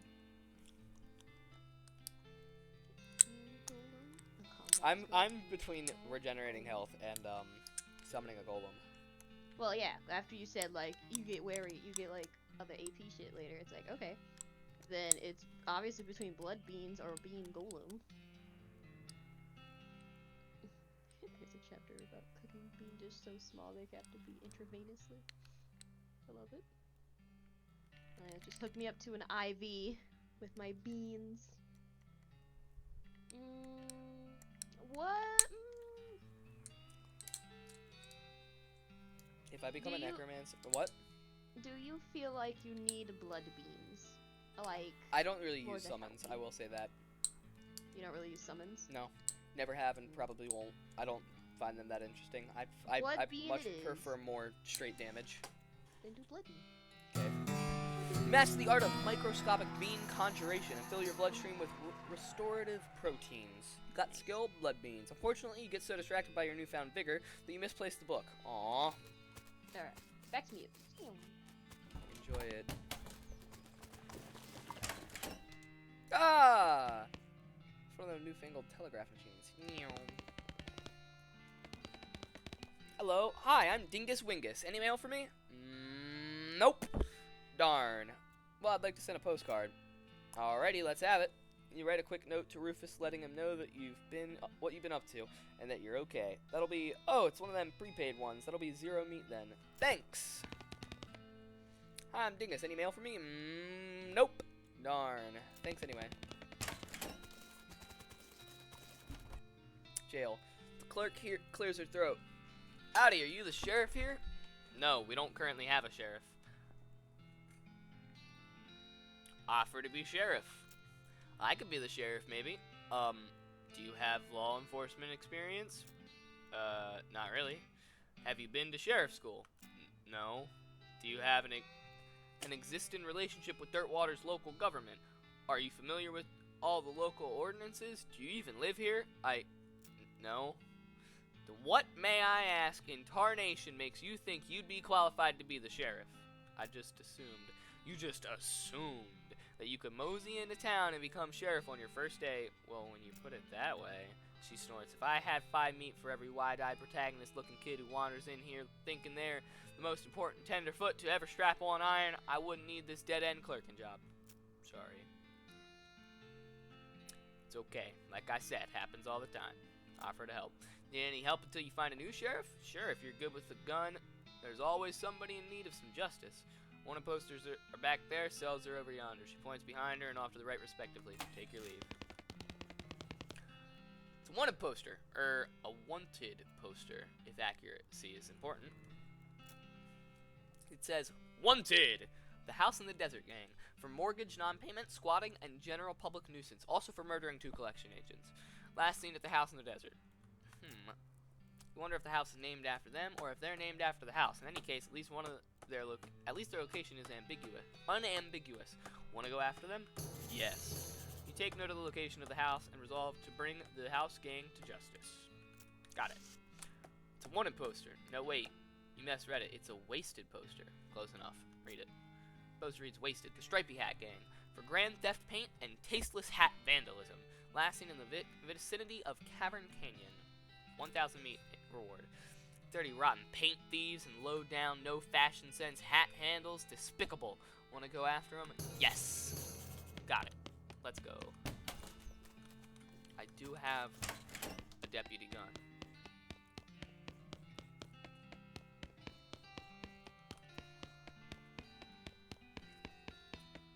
Got angry. You're madder than a hornet's nest.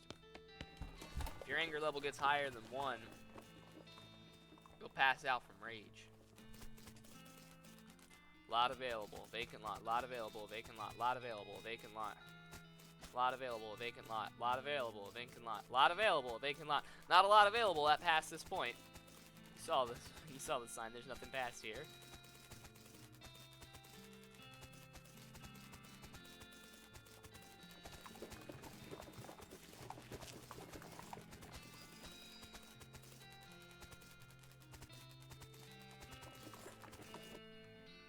Saddle up.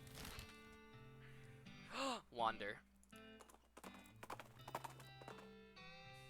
As you're riding towards your destination, a flash of color catches your eye.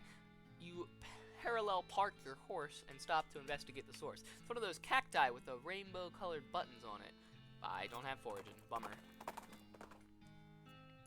We'll go to the house in the desert. As you're riding down the trail, a dirty urchin jumps out, points a toy pistol at you, and demands that you pay the toll by doing 20 push-ups. Pay the boy. Satisfied by your demonstration of upper body strength, the child allows you to pass without pretending to shoot you. Continue. As you dismount and approach the house where the bandits are, hold up, you hear a voice from inside say, "What was that?" Uh-oh. Looks like you're gonna have to be sneaky if you want to avoid a full-on fracas. Sneaky is my middle name. Wait, really? Yes, Sneaky is my middle name. Okay, if you say so. Thanks. Character sheet. Dingus Sneaky Wingus. I'm so sneaky. Oh, being careful! Quiet house, angry dog. Gary hoping you are sneaking. Here I go.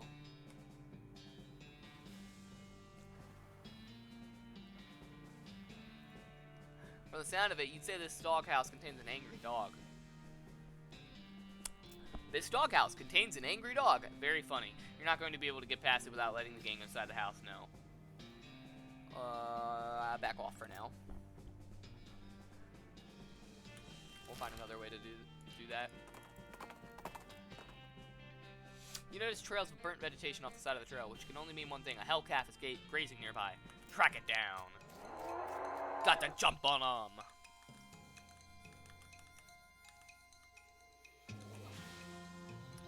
Hot damage.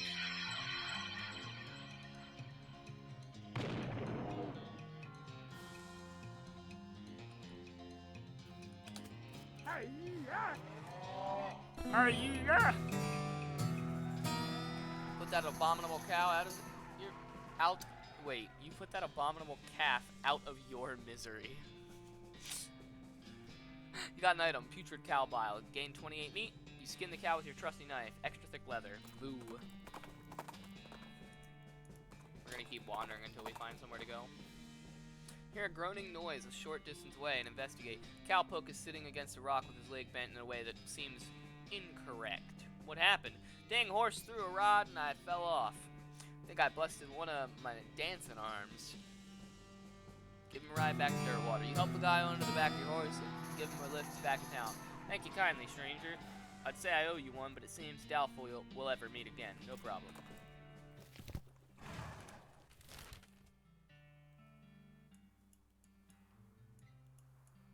I'll go to Cavern Canyon.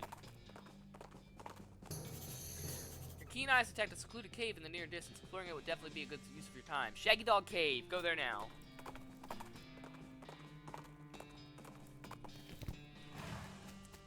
Hello, Gary. Hello, Gary. Oh, Gary knowing a thing to see. Oh, yeah? What is it? A gigantic poop. What? Taller than Gary. Okay.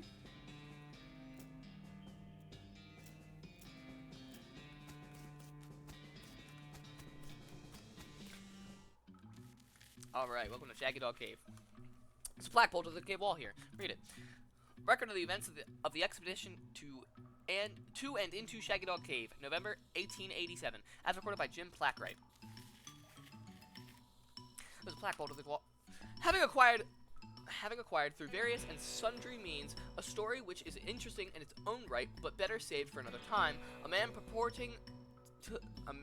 map purporting to lead to a large cache of jewels and ingots of precious metals hidden by the infamous highwayman and train robber Black Cole Jr. in the years before the cows came home.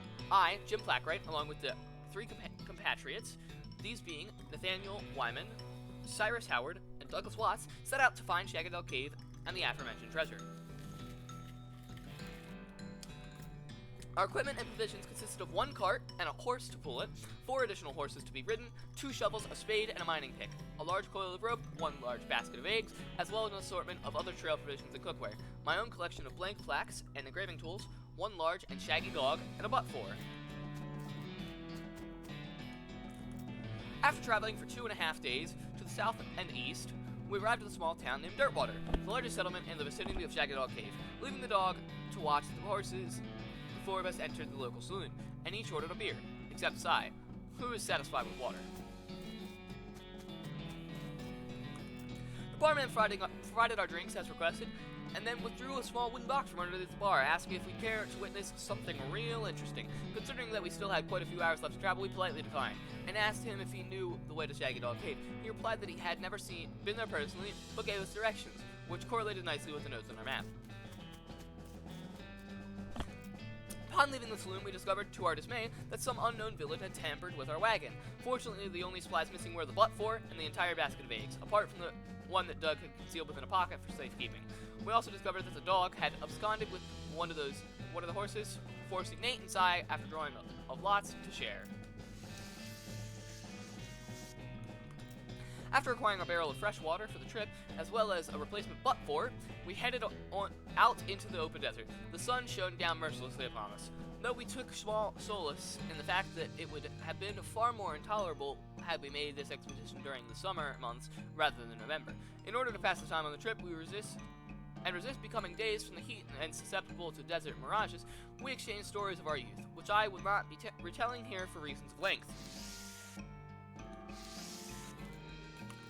However, I will relate to you 3 odd occurrences that happened to us during our trek through the desert. The first was 2 or 3 hours out of Dirtwater, when Nate noticed a glint of sunlight upon a metallic object partially buried in the sand. This revealed to be a brass oil lamp of foreign design and manufacture, which fortuitously still contained a quantity of oil. Deciding this might come in handy, we stashed it in the wagon with our other tools.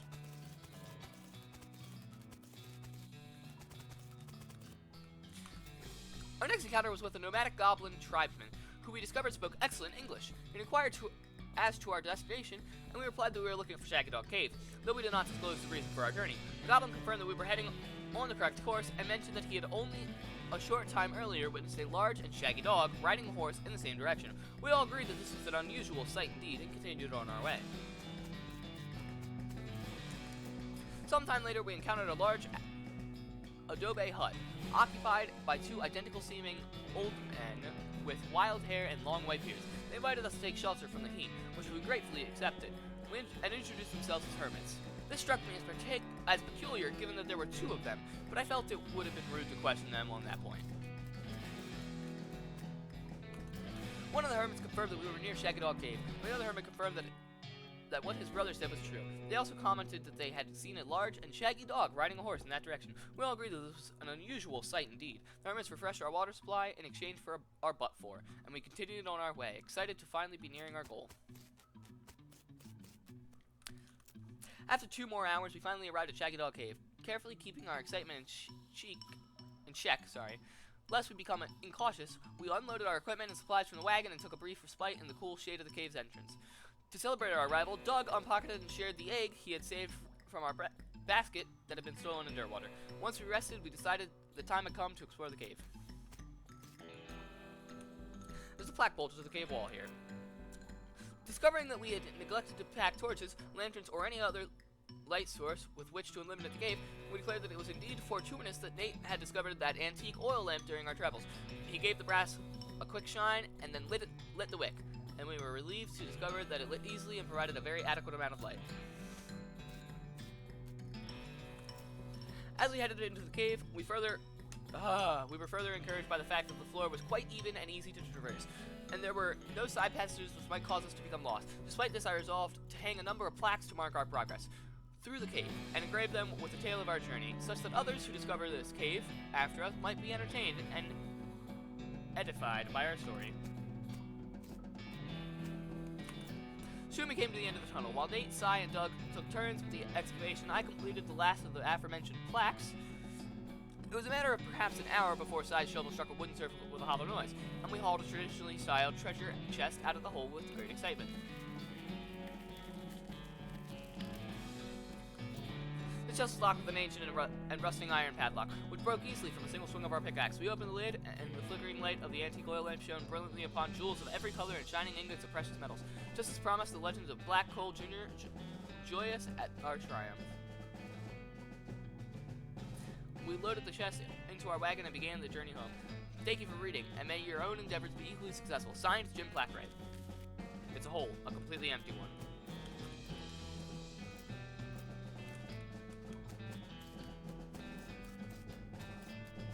Sure am glad I went through this whole cave.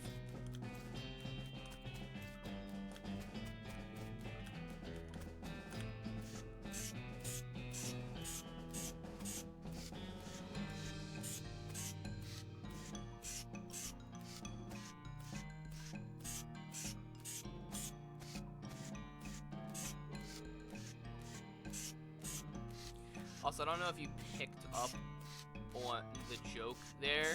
They were headed to Shaggy Dog Cave. They brought a dog with them. It got on a horse, and then multiple people mentioned that they saw a shaggy dog riding on a horse that way, and they all kept talking about how peculiar it was. It was their dog that they lost. And they just kept referencing it for no particular reason. Alright, back to Cavern Canyon. Skeleton approaches you in that jittery stop-motion-y way that skeletons do. Judging by its hat, it appears to be the skeleton of a bean slinger. Remember the classic saying, old bean slingers die like normal people, but sometimes they keep walking around and casting spells at you afterward. I'll fight it. Got the jump on him.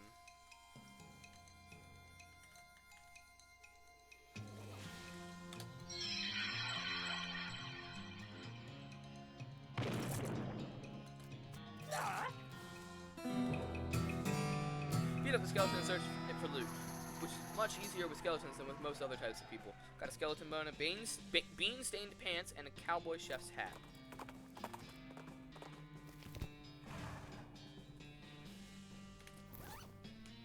Cowboy chef's hat, 2 spell damage. Gladly. Skeleton bone, you don't have a bone to pick, but you do have a bone. Alright.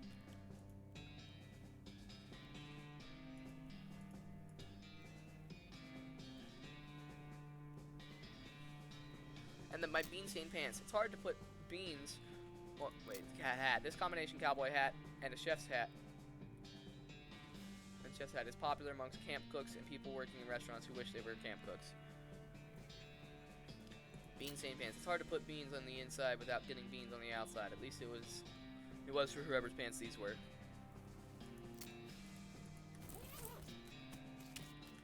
Danger spider. Hey, what does a sign saying? That one, it says danger spider. Danger spider. Okay, good luck to you. Gary is staying here for horses watching. All right. This cave door has been boarded up. Pry off the boards. It says danger spider. You can see the gang on the other side of the big pile of junk, but you're not going to be able to get to... Yay.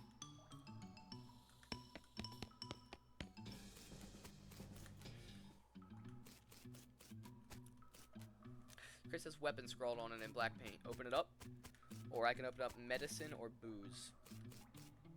The bones are pretty make you pretty reluctant to investigate this hole. Weapons. You dig through the crate and it's mostly full of packing straw, but you find a pretty fancy knife at the bottom. Here's sudden chittering coming from the big hole behind you. You must have a death wish standing this close to that thing. You should leave right now before that spider eats you. Okay.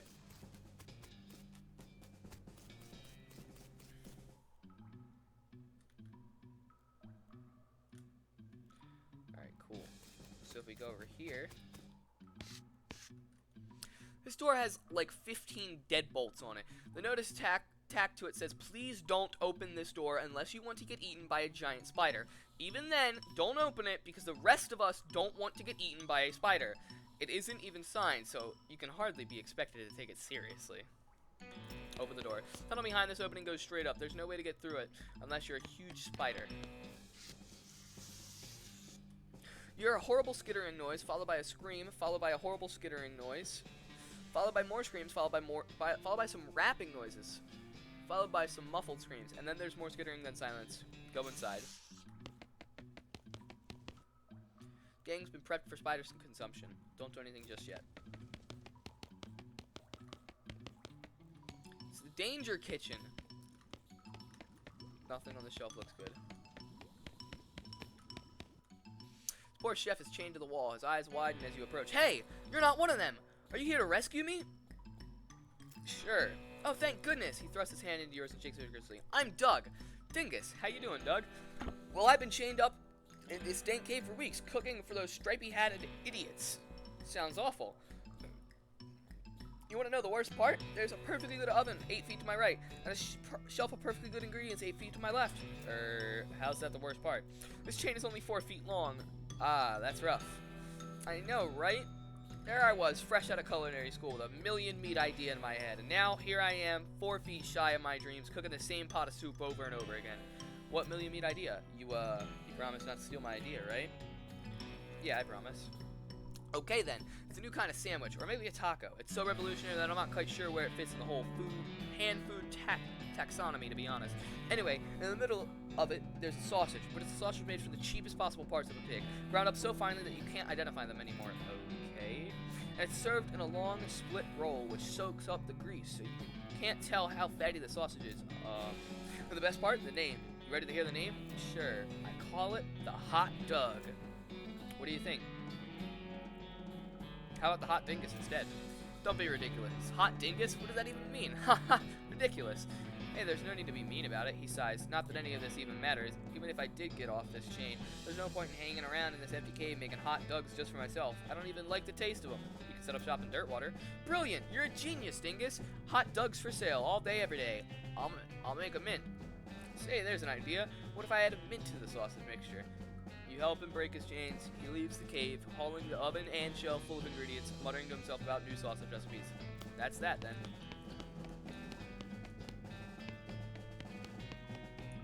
Danger bar. Looks like this place needs a new bartender. What's this? He had a jaw harp in his pocket. Maybe they killed him for playing the jaw harp too much. It's the jaw harp. It's a little twanger. You can plunk it if you'd like. Stick the twanger in your mouth and plunk it as best you can.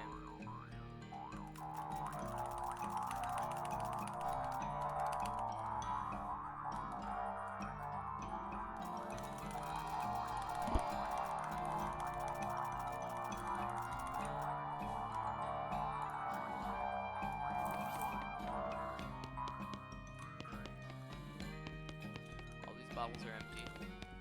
A few bottles. Full bottles on this left of this shelf. Cheap whiskey, cheap tequila, cheap wine.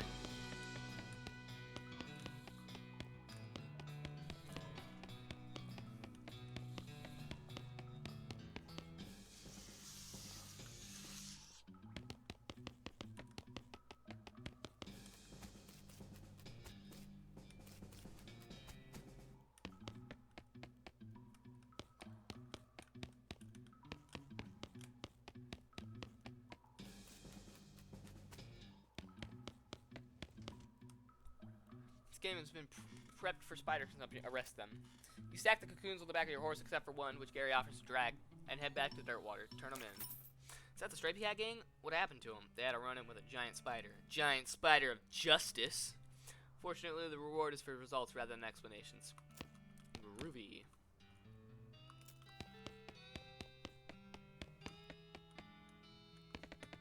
Another wanted poster. Wanted, the Potemkin gang. For unlicensed civil engineering and flaunting of construction regulations. Last seen in an unregistered settlement north of Dirtwater. Poster shows the location of a specific city. Want to go check it out? Sure. Got it.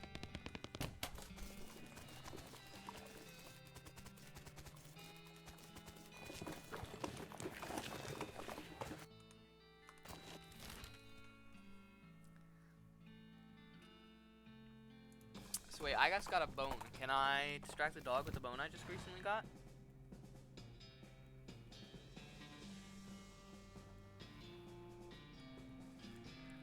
This doghouse certainly contains an angry dog. Give the dog a bone. With a knick-knack, paddywhack, you achieve your aim. The dog begins contentedly gnawing the human femur. Good for him.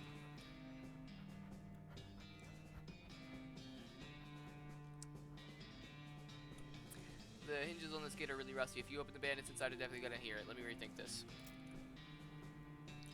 Gotta get some sort of oil to stop it.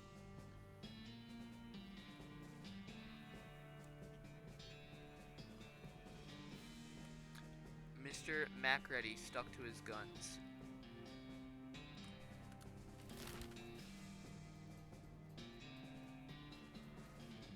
Let's go all the way to the Big Apple. You encounter an overturned wagon surrounded by ruined books and broken pairs of spectacles.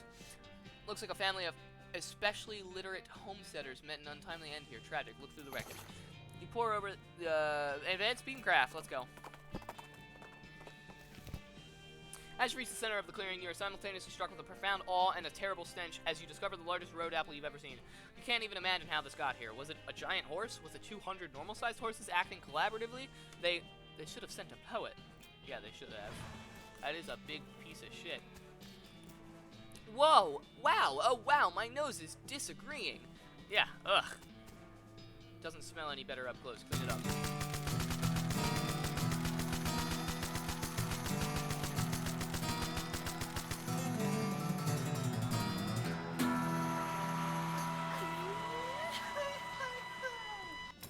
Yay.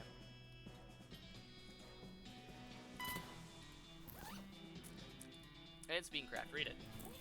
Bean slinging skills. There's a recipe for a wall-shaped pile of beans that looks pretty interesting. Gives bean wall a spell that will create a wall of beans that provides cover from ranged attacks. There's a recipe that has been scratched out and reflect wary. Okay. There's a list of meditation techniques to help you concentrate while cooking and/or fighting. Use the old bean. A skill that temporarily increases your mysticality during a fight, which increases my magic damage. That's really good. I'm gonna learn use the old bean. Your other meditation techniques have spent a few hours practicing them. Unfortunately, you get so good at clearing your mind that you completely use your memory of where you left the book. Dang it.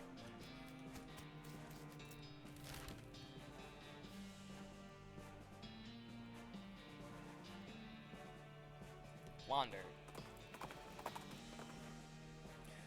Round a corner in a box canyon and find yourself face to face with a pyrobove. You're boxed in. Attack it.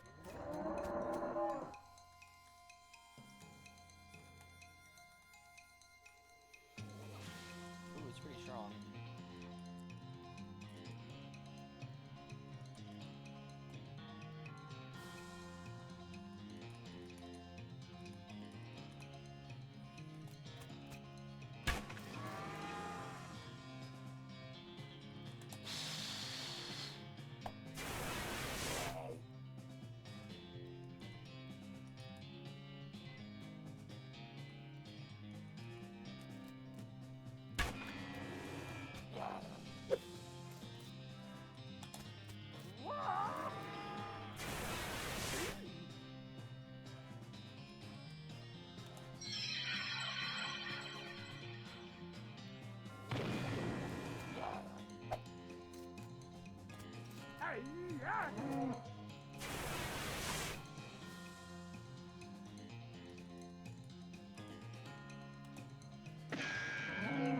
Alright.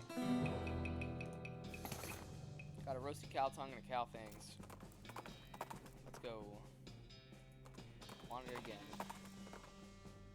You see a streak of fire blast across the sky and land just over the horizon. You ride to the site of the impact and fight a meteor. Pick up the loose pieces. You scour the area of the impact crater and find 683 meat. Nice. If that's the case, let's go back to Dirtwater for something. You spot a store on the horizon. Perhaps you can exchange meat for goods and services there. Buttonwillow McKittrick store. Go there now. It's the store.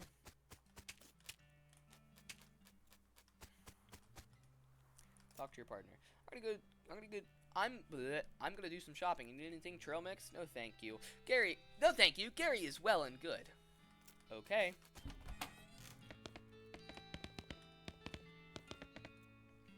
The woman behind the counter stares at you with a huge grin on her face. She gestures at the goods she's got for sale. Take a look. Can of oil. Yep, there we go. Desert eating and desert drinking. Gives you the foraging skill. I actually really want that. And then I have enough for advanced bean craft again. Okay. Cool. Advanced bean craft. Desert foraging first. This book contains everything you need to know to turn the harsh, unforgiving desert into your own personal buffet. And the best part is that the buffet also has an open bar. You read the book and learn all sorts of tricks for squeezing extra stuff out of the cactuses and whatnot. Nice. Fortunately, while practicing your techniques, you accidentally squeeze the book into book juice, which it turns out isn't a real thing. Aww.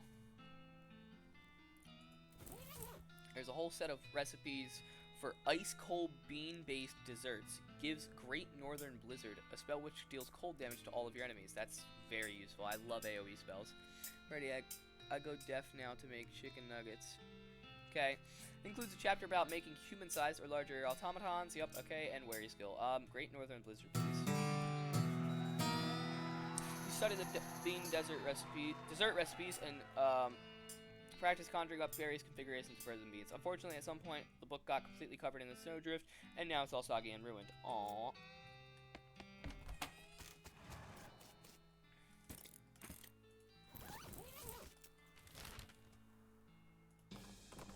Time to go to the desert house.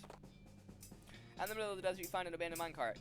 It's sitting on a section of minecart track about 12 feet long, which starts nowhere in particular and ends even less of somewhere in particular. Check it out. It's mostly full of plain old rocks, not even very interesting looking ones. However, if you left without searching it thoroughly, you'd just end up driving yourself crazy later with the thought that you might have missed something valuable. And as soon as you spend a good half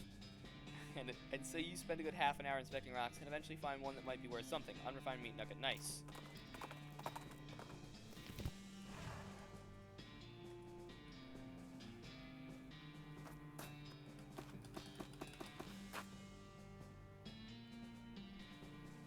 Oil the hinges.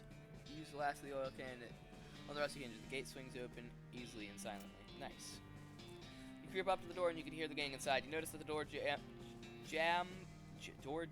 is busted, probably from being kicked in. There's a crude hasp made of bent nails on the door.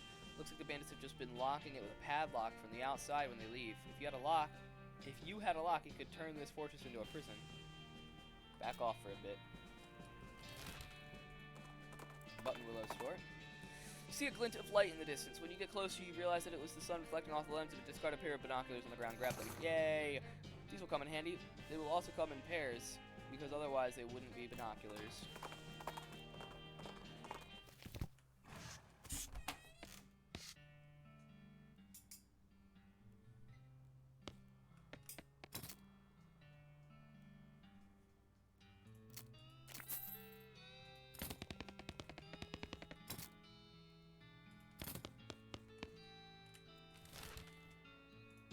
Back to the desert house. Brungus takes a weird turn somewhere, and you find yourself completely surrounded by old dead trees. Where are you? Gray mist closes in on you as Brungus marches confidently forward. Through the gnarled and ancient forest, you shudder. Keep going. Brungus stops. Through the fog ahead, you see a shape. You dismount to investigate, and it reveals itself to be the shape of a pedestal, topped the shape of a book. Take the book. Chill runs down your spine as you touch the book. Introductory Next Mix. Nice.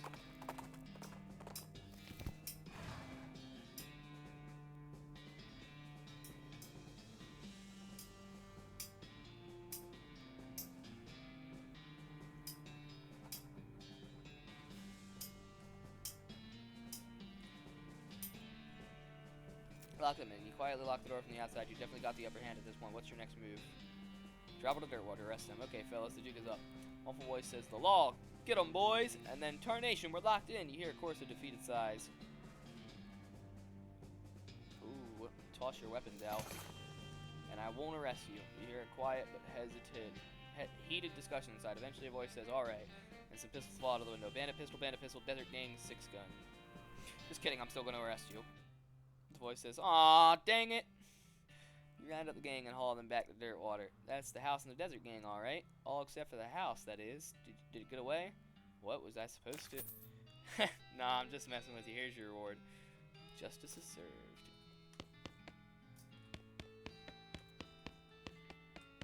Yet another wanted poster. Lots of criminals around these parts. Black Hat Bandits. For horse theft and the selling of counterfeit glue. Last seen headed north towards the old millinery. Interesting. No good can come of criminals with access to hat-making machinery. Would you like to go investigate? Yes, indeed. Mark the location of the millinery on your map, and spend some time saying millinery over and over. Millinery. Wait, no. Millinery.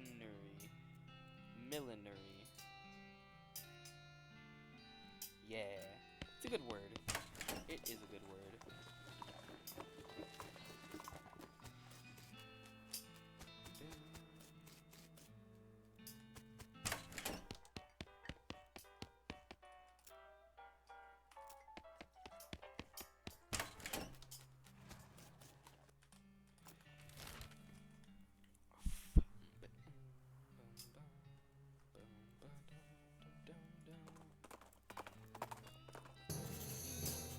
Found an old miner on the horizon. Snake Pit Mine.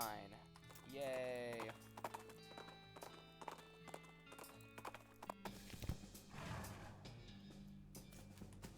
Exposed meat vein. It's your partner. Oh, a digging hole. Quite big. Much a lot digging must be. Do goblins mine for metal? Some, not much. Not like humans digging it all up. Metal is full of many uses. Hitting with hammer. Making better hammer. Sure. You look at the mining equipment, you have no idea what any of it does. Ask Gary to explain it to Gary. Hey Gary, what? I just wanted to tell you about this mining stuff. Okay, so this first machine here is an automatic rock divider. Gary stares at you blankly. Move on to the next machine. And this thing over here, this thing is used to extract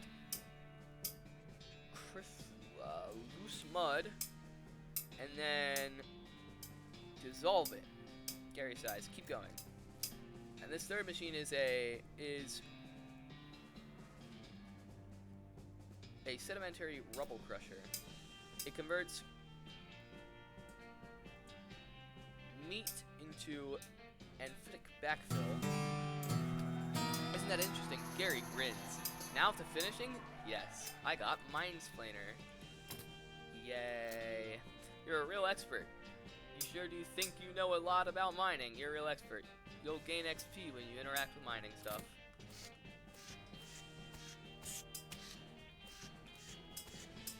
Coffee cactus. Get hot coffee. A pile of loose boards. You see a snake coiled up in a little hole. Pull it out and punch it.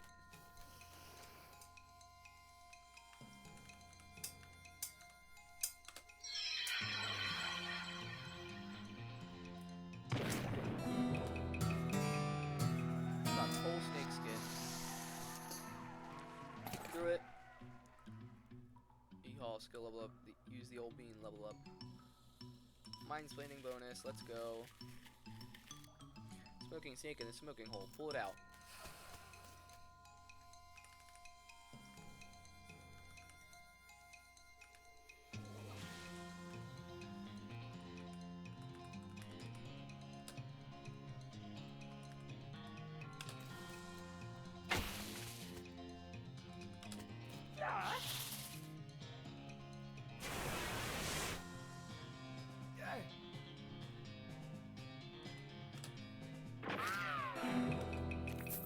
Yay! Coal snake skin. Thermos of spiked coffee and a can of kerosene. explosives make some flammable coffee. Interesting. The den is full of snake eggs. Somebody left their pick in here. You got a pickaxe. Exciting. Pull them out.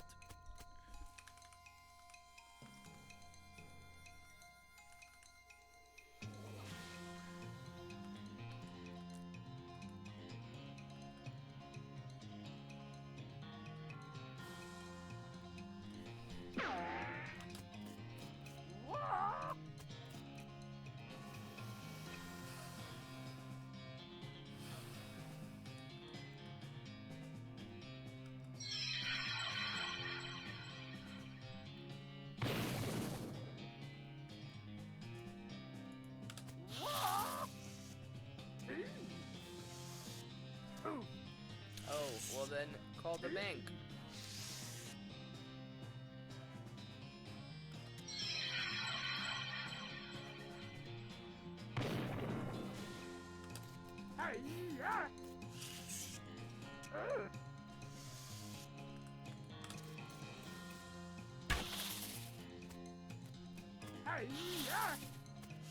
Don't kill my Gary, you bitch!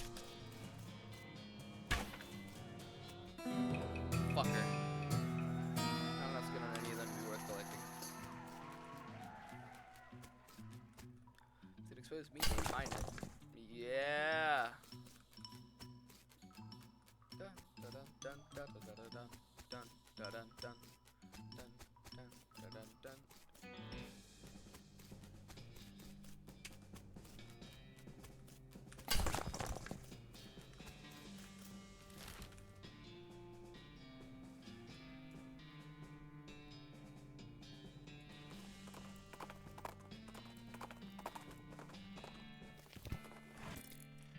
I'll be right back. I'm gonna go see if I can find like anything to put in my stomach, because I have not eaten today.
My god, that took so much longer than it was supposed to. Jesus Christ.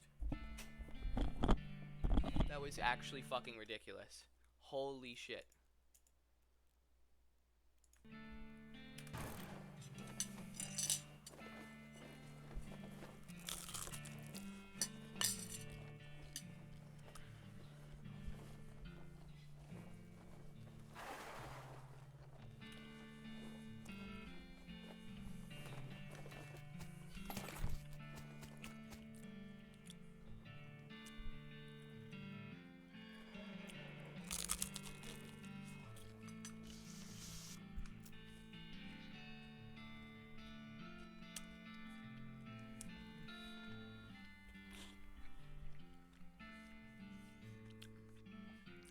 This fort is very quiet.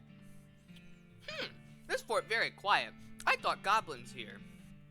It does sound abandoned. Might as well have a look though.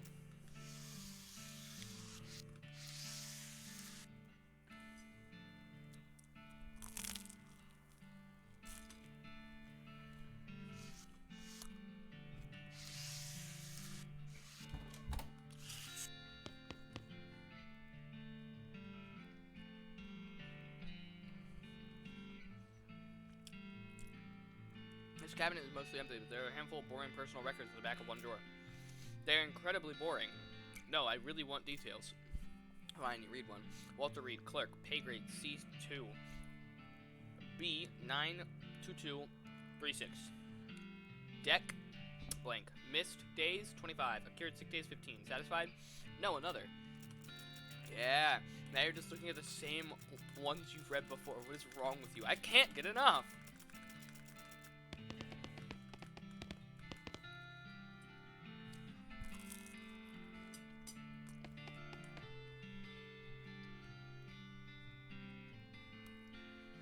In general, this is a door. More specifically, it's the door to the general's office. Even more specifically, it's the locked door to the general's office.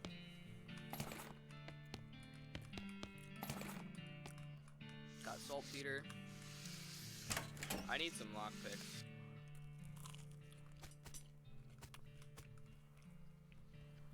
You hear the sounds of several goblins snoring inside the tent. Not bothering, letting them sleep.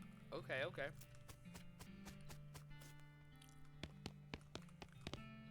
Requires safe cracking. Based on the papers and anatomical diagrams scattered across its surface, I'm guessing this desk belonged to Fort Cowardice's nurse. Look at the papers. The papers are mostly just boring medical records. Dental... Yup.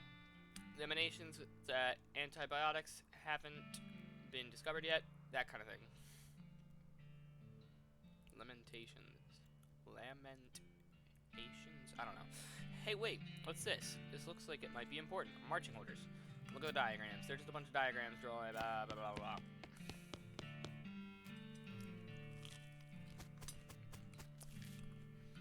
The sign says toilet in Goblin, which makes it seem pretty likely that goblins use this tent as a toilet. No way you're gonna go in there. Yikes, this mishap definitely got somebody fired. It's an unusually sized cannonball. Demi-culverin cannonball.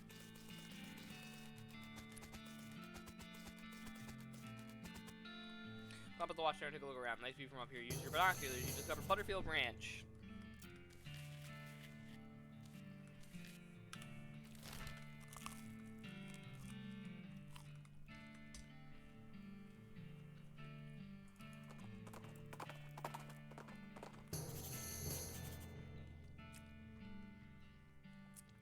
You see a sign that says Snake Spring over yonder. Oh, I'm gonna go there.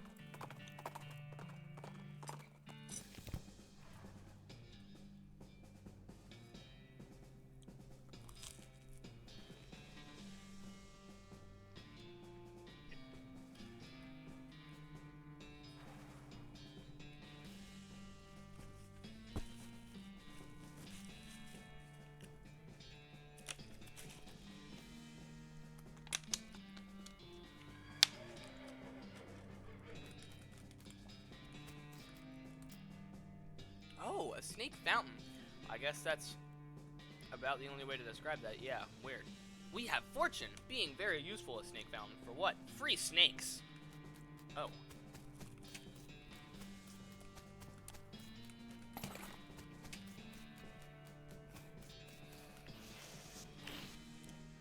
An endless stream of snakes pours out of the hole in the canyon wall. Grab a big one.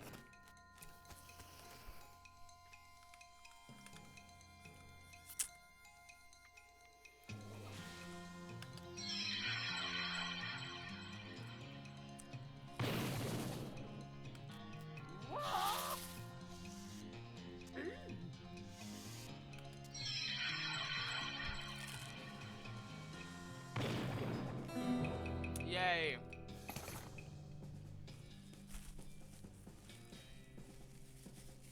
You've successfully killed one snake out of an infinity snakes. That snake doesn't have enough skin on it for you to even bother pulling out your knife.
Hey, dumb bitch, you're in Brazil. That's gay.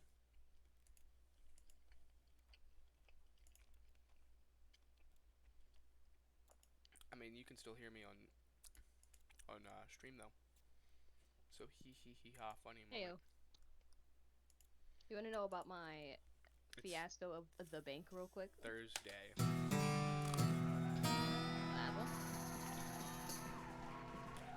We successfully killed 4 snakes out of infinity snakes. Just infinity more to go. Alright, yeah, sure. Hello? What? I said yes. Oh, well, I need to, you know, send the front back, like, I need to, you know, do the ID shit. But also I need, like, proof of, like, residency, which is, like, a bill or something. I have no bills in my name besides my mobile phone. And they're like, nah, we can't accept that. And I'm like, So now, I have to, with my mom, make a rental agreement where I live at home for free. And they're like, that never happened before. Like, I've never seen a rental agreement where no money's involved. And I'm like, how do we make one? Make it like $1. 1 cent.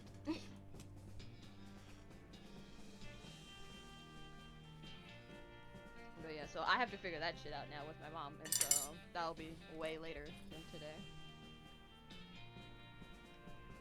Yeah, anyway, you know. Goofy clown moment.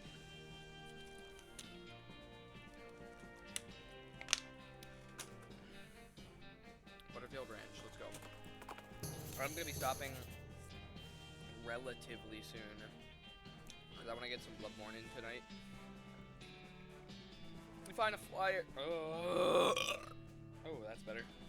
Excuse me. We Find a flyer for a dynamite store up north. Just chart around the edges. Like it got blown here by an explosion. You mark the address down on your map.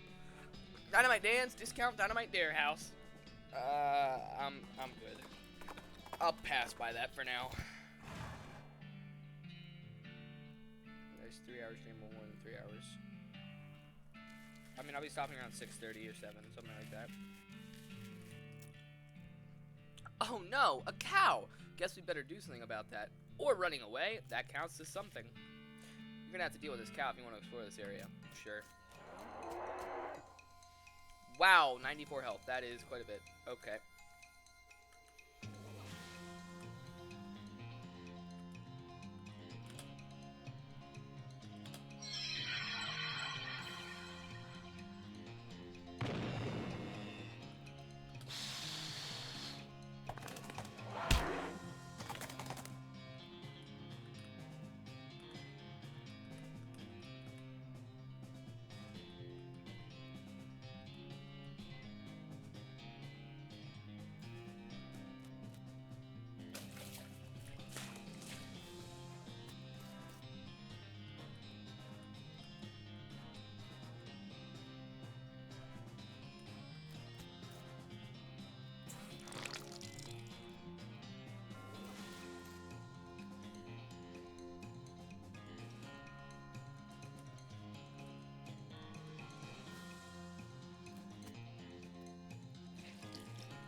I don't know if we survive this.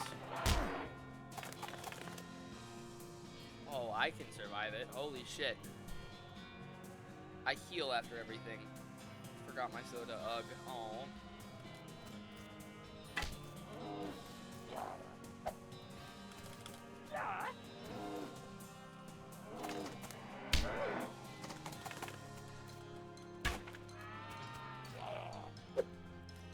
Remember, Nikiki, you can't live without a liver.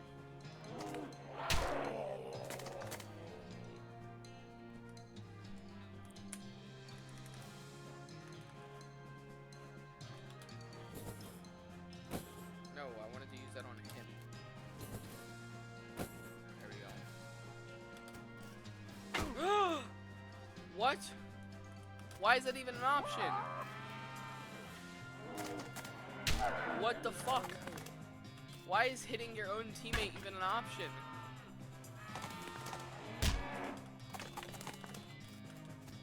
That bean armor is really good.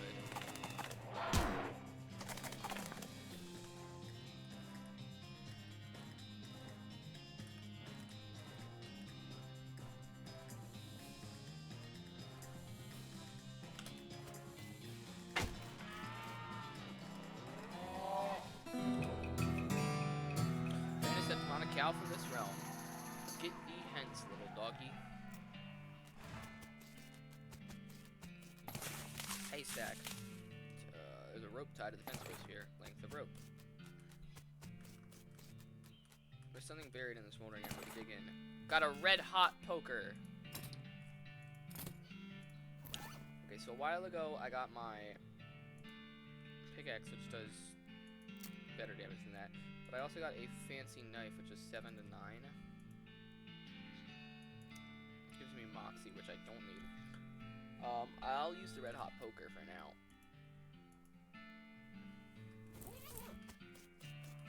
What about my guns? Because I know I also got a better gun. Bandit pistol is just a general upgrade, and then this one is very much so a better upgrade. We have nothing to return. You notice some words carved into the side of the outhouse. Curly was here. Wait a second. We recognize that name. Curly. Curly Butterfield. The legend of Curly's meat? Looks like maybe this outhouse is worth investigating. Investigate it. Luckily, you don't have to actually go inside the outhouse, because once you open the door, you find a map scratched onto the inside of it. The map reveals the location of a mine just west of the ranch, labeled Coal Ridge. As an inset map of the mine itself, with a big X scrawled between 3 strange triangular icons. Curious.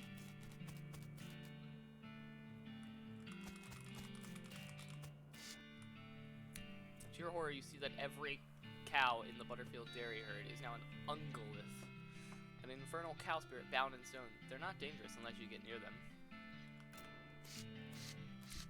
Later.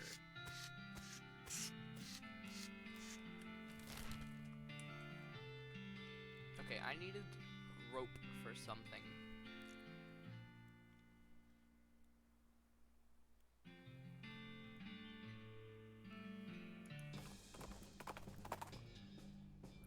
Howdy there, I'm Wandering Sally. Howdy, Sally, I'm Dingus. What's your line? Trading. I wander all around these lands, just like it says on the label. And I buy a little here and sell a little there. Make my way. Care to see the wares? Sure thing. Got an apple, a bag of shroom grow, bar of soap, fungicide bomb. Can kill a lot of goblins at once, but it takes a while. I'm not gonna do that. I don't want to kill. No, that's mean. Item goes on your lapel. It's a what current lapel item do I have? I believe it's this. Yeah, 1 armor. So that is better, technically. Those boots are definitely better. Here, I'll get that, and I'll get your work boots. And then if I still have money, I'll get them. Hey, let's go. I got everything I wanted.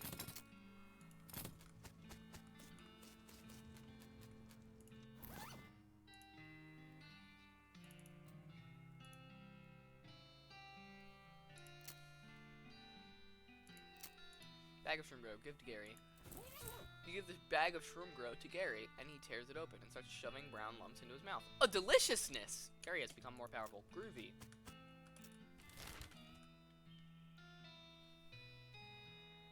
Butterfield Ranch, the Big Apple.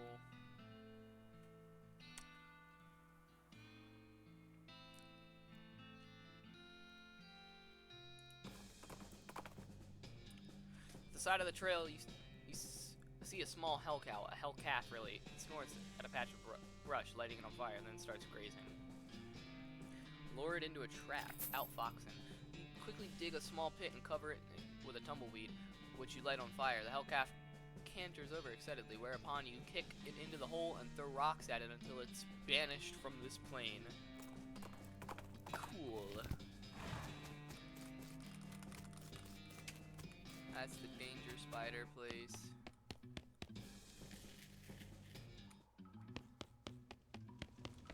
I don't think there was anything to do here. There's a coffee plant though. Snake pit mine maybe? Oh, you find a wrecked bank stage coat with a strong box in the back. It's too heavy to carry. The meat. Lots of meat.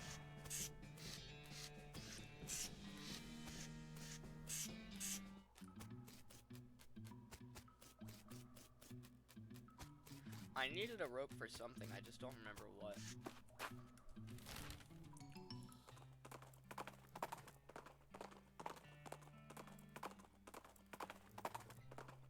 Back to dirt water.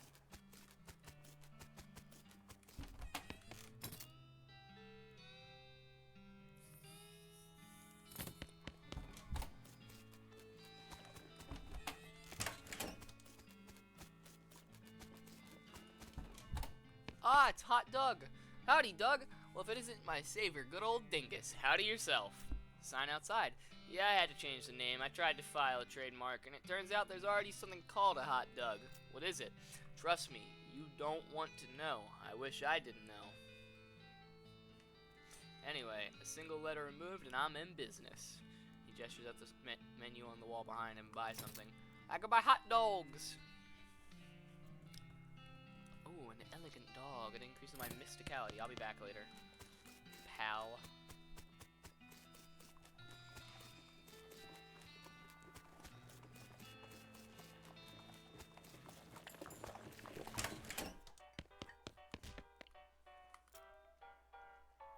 Heard you had something interesting back there. Not sure what you're talking about. Maybe my info's too old. I found a note from some travelers that passed through here about 80 years ago. Oh, yeah, that was the previous bartender. He had a little trick he used to offer to show people. It's what got him fired eventually. That senator's wife wasn't amused. He rummages around under the bar for a minute, then blows the dust off a tiny piano, about 9 inches tall. Here, you can keep the piano so long as you don't ask me about the trick. Thanks.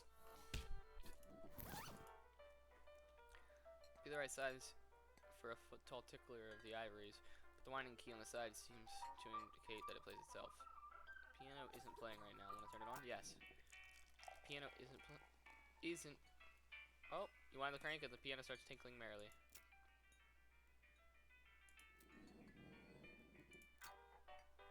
Okay, so it just lets me play the tavern music wherever I want. Hey, Lloyd. Need help with anything? Any luck with that piano player? No, I'm still working on it. Hey, Lloyd. Can I get some darts? A sign on the dartboard said to see you for darts. Oh, sorry. All the darts got broken months ago. That's disappointing.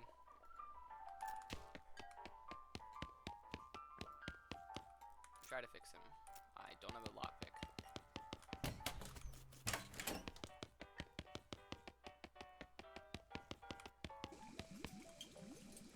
Got that saltpeter yet? Yep, got it right here. That's the stuff. Thanks. So the next thing I need is a certain kind of hot pepper. It's called a murder pepper because it's really spicy. Because it literally has a knife and kills people who ask dumb questions. They grow in an area outside of town. You should be able to find one if you just wander around a while. Okay.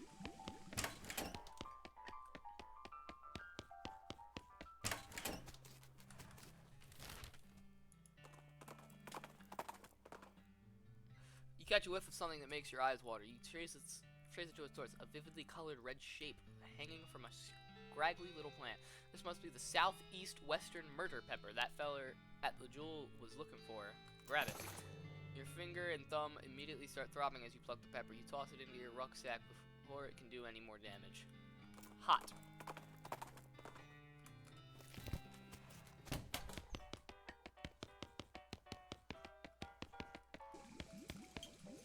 Did you find me a murder pepper? Yep, here it is.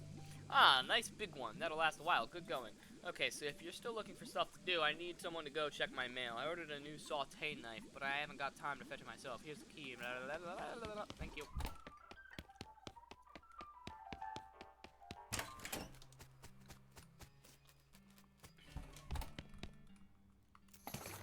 Got a saute knife. Back to the chef. Oh, wait, can I wield that? No. So you're holding it. You're still pretty sure there's no such thing as a saute knife. Anyway, it's too thin to use as a weapon, so it's not even worth stealing. Damn.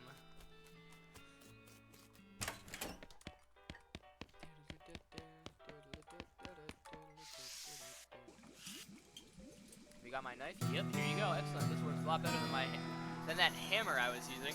Okay, I only need one more favor from you, but it's the most important. I used to have this recipe for a very secret jerk sauce, but my jerk friend Dave J stole it from me, and then he died and took the secret to his grave. Literally, I mean, he was buried with it. You want me to dig up his grave? He's dead. He won't mind. Where's he buried? In the Dave yard, naturally. Well, okay. Me on my way to the Dave yard.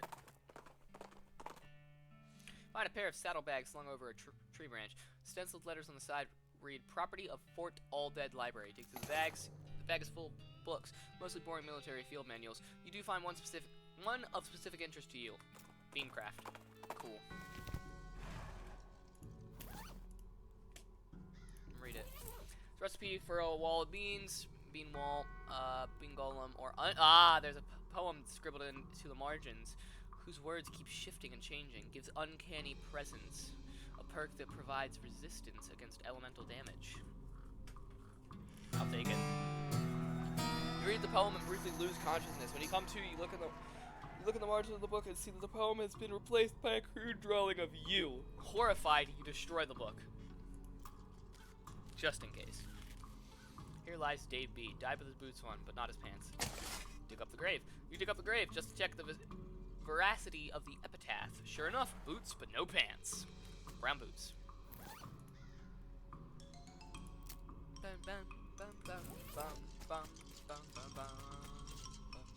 These remains look pretty restless. Put them down for good. Got to jump on them. Skeleton of a Dave.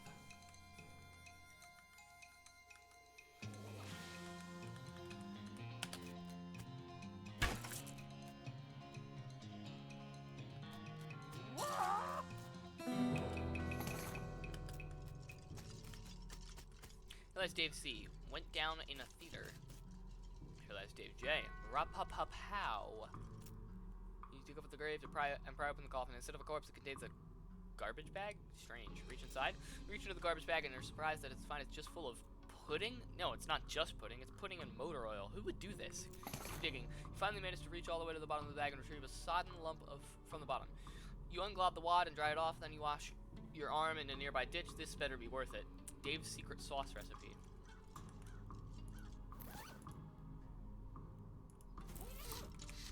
Remains look pretty restless. Put him down for good. Skeleton of a Dave.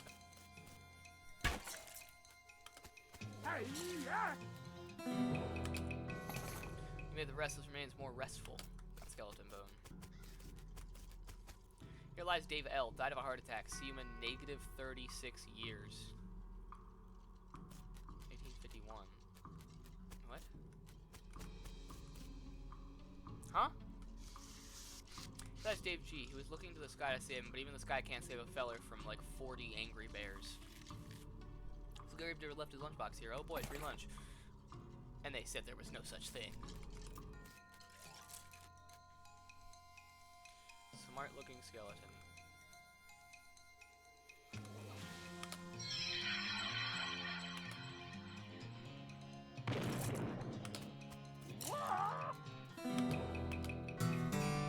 Check the bones for Dickens. Nope, you beat them all out. I beat the Dickens out of him. Here lies Dave D. The truth was out there. They killed him. Today lies Dave G. Murdered by a different feller named Dave G.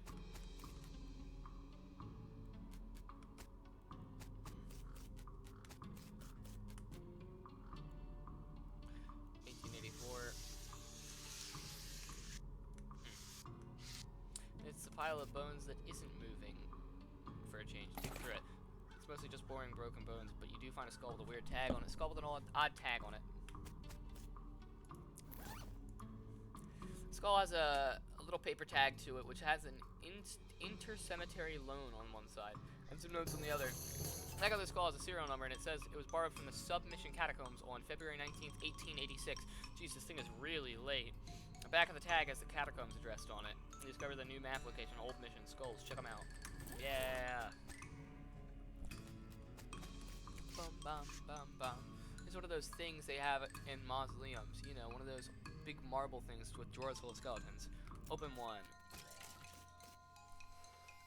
The skeleton of Dave Wayne. Alright, Dave Wayne. Bye. Got a skeleton bone. Okay, but what if I open a whole bunch?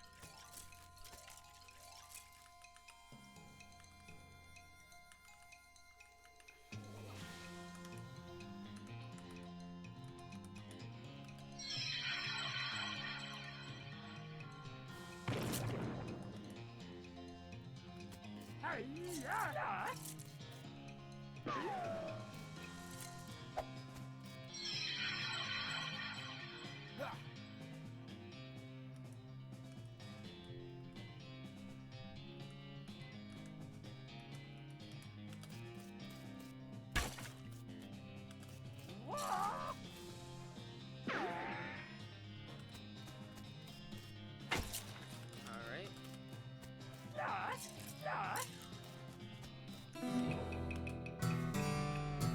Three up and three down is the thing they would say about this if baseball analogies were a thing now. Oh, some kind of ritual circle drawn on the ground in red chalk. It's a big stone sarcophagus. This is a pile of mostly burned rags that maybe used to be a person. Investigate. Dig through the rags and find a few things that look like they're worth keeping. A gore-splattered scroll. Human ashes. There's some kind of receipt here. You got a robe receipt. It's a receipt for the delivery of 150 black silk robes. Sounds pretty ominous. It's time you started gathering clues about the whole preambulating dead situation that's going on around these parts. You grab a notebook and paperclip the new receipt to the first page. Necromancer Journal. I should check that out. You open your Necromancer Journal and examine the information you've collected so far. You found a receipt for delivery of robes. Looking at it more closely, you see that there's a surcharge for delivery past Boulder Pass. That means the Necromancer's lair is definitely west of the mountains. Good to know. Progress. That looks about like everything you know so far. Human ashes.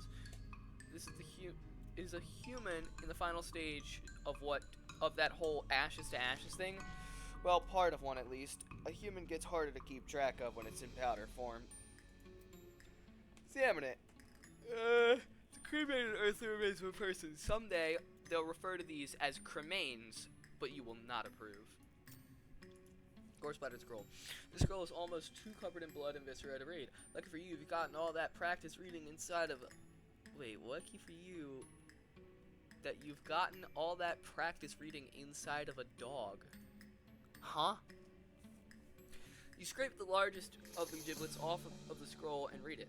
It says to take a pile of human ashes, spread them out in the shape of a person inside a red chalk ritual circle, then sprinkle them with stardust, and place a mostly perfect or better glass sphere where the heart would be. Anyway, that's the gist of it. The actual text is a lot more these and thous and such as like that. Plus, there's a bunch of weird gibberish you're supposed to say out loud while you're doing it. Cool. Well, I clearly have to do that. I mean, I don't get a choice. I have to.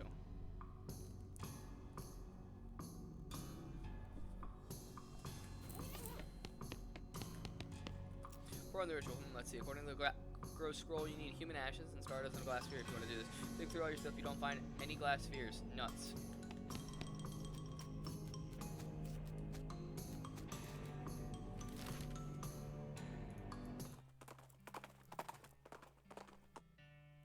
See a stake, a shriek of fire blast across the sky, blah, blah, blah, blah, find a meteor, pick up the loose piece, get after it with your pickaxe. You pull out the pick and make short work of the small, ooh, I get so much more meat and stardust. Unfortunately, your pick melts from the heat of the meteor. The heatier, ah well, I see. So I need a new pickaxe now.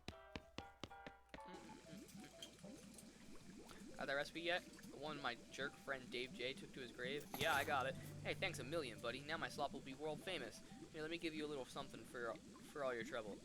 It fell in the slop, but it's still good. Sloppy chef's hat. All in a day's work. 3 mysticality? That's pretty good.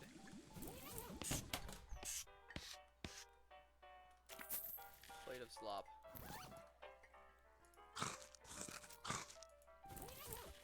Sure, why not?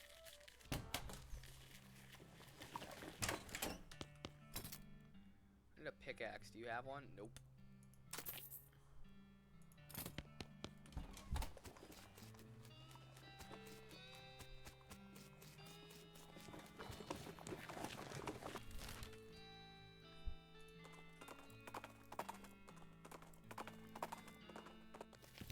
I forgot to give the shroom grow to Gary. Gary will want this. Get the a deliciousness. Groovy. Hello, Button Willow. Got a pickaxe. Yippee, thank you. And a needle, thanks. Provides the option to hammer things in their place, particularly if you have some nails. Huh.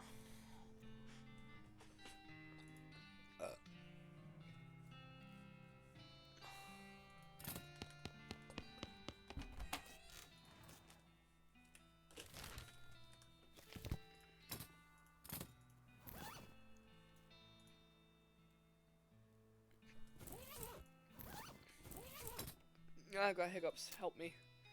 Wow, that's 20% resistance to every effect in the game. That's actually really good. Holy shit. I finally have a needle. Let's go. Fort cowardice. Administration. Go in. Goblin seated at the desk is repeatedly firing her pistol at the pie safe. Get their attention. Say, what are you doing? Shooting pies! Always shooting pies! Could you elaborating on that? Why shooting a pie? Yes. To destroying, obviously. Must to destroying a terrible pie. What is wrong with a pie? Bah! A human will never understand. Ask again. No, really. Why a pie shooting? Shut up. So much angry. keep trying. Look, I'm pretty sure being a pie is destroyed. Destroy a, huh? Look, so many holes in a pie safe. You winning. A pie is dead. You certain being? Waiting here. I will checking. Peek through the bullet holes. Yep, that pie is shot to hell. Hooray! You are success. A pie is so very destroy being. I doing it? So much doing it. But now what? Huh? What I shooting now? I guess you finding another pie? What? There are more pies being? Yes, a world is full of pies. Oh no, this violencing will never ending. Sorry, being, not wishing to enabling this behavior. No, this is my cross bearing. I must going and continuing the fight. Okay, thanking you. Okay, I wish you good luck against the forces of pie, outfox them. You should leaving a hat and gun, having a fresh start. Yes, correct being. I will fighting each pie as if it is first pie being. General Gob strides out the door, jaw clenched, eyes resolute with pie hatred. I got his hat and his pistol. Well, that was weird. I guess I'm the general now. Gives me muscle. General's hat contains old memories of violence, and more recently memories of violence against pies, specifically. 6 to 7, and this says 6 to 8. This pistol is not of goblin manufacture, which you can tell because it doesn't look like complete garbage. Quite the opposite, in fact. It looks like not garbage.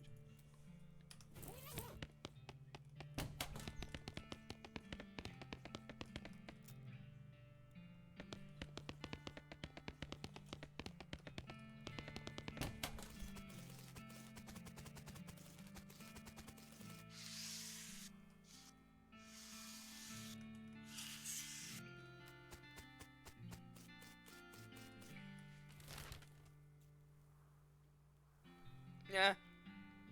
We'll go to Dynamite Dan's, why not? Off the trail's shoulder, you see an ancient petroglyphs carved into a rock. Translate them. They seem to translate to my second's the second of a conscious soul. Intriguing.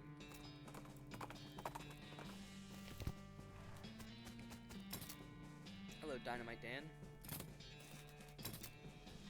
A year's supply of dynamite.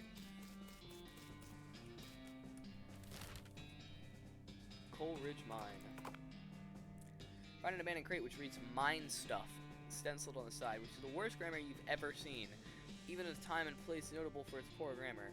Open it with crowbar. Probably put off the crate and help yourself to the contents, which are now your stuff. Dynamite and smelling salts.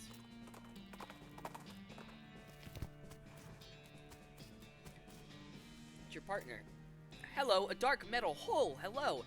Out here I will waiting. Not up for exploring a mine? Better to staying here, out with open wind and sky, not underground like Zoo Dog. Who is... no, never mind.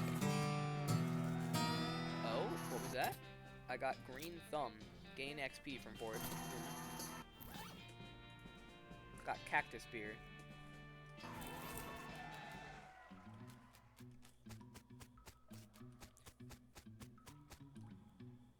There's a row of lockers here. Must have been used for storing and the personal effects of the fellers who used to work this mine. The first one is labeled Elmsbury WM and doesn't have a lock on it. Label on the second one is covered in some kind of white goo. The third one is labeled Loose Ben and has a combination lock on it. Open the first locker. Locker contains one of those mining helmets with a lamp on it and a bottle of laudanum. Okay. Open the third locker. Can't. Open the third locker. There's a combination lock it, and you don't know the well darn. Open the second locker. You open the door to reveal a skeleton covered in the same white goo that was on the outside of the locker. Ah, you get it. This guy must have died after his coworkers played a prank on him where they stuffed him into his locker and then filled it with shaving cream. I can't believe you dang jerk stuffed me into that locker and then filled it with shaving cream. I died from that, yells the skeleton, confirming both your insight and his vengeful murderous intent.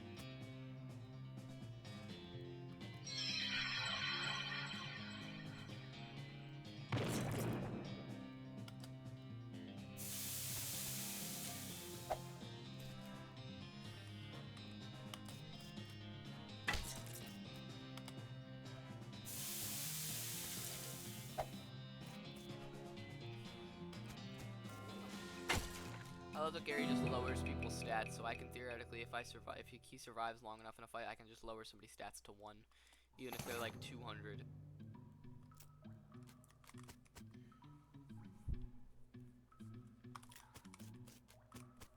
This cart was abandoned in a hurry. Meat nugget. It's an exposed meat vein. Mine it. Yay. Whoa, this just opens onto a 30-foot shaft. Tie a rope to cross the... Yes! Sure is dark down there. Climb down.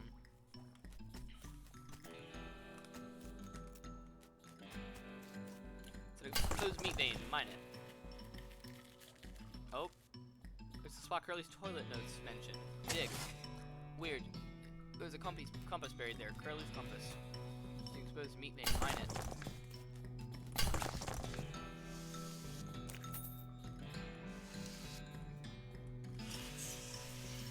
You don't like the spiral one bit. Exposed meat vein, throbbing and pulsing. Form, reach in. This cart looks like it's only partially real. Look at it anyway. Black fluid oozes from the vein. A scabrous mass sits below it on the floor. Take the fluid. You don't like this one bit. The cart is vibrating. Loot it.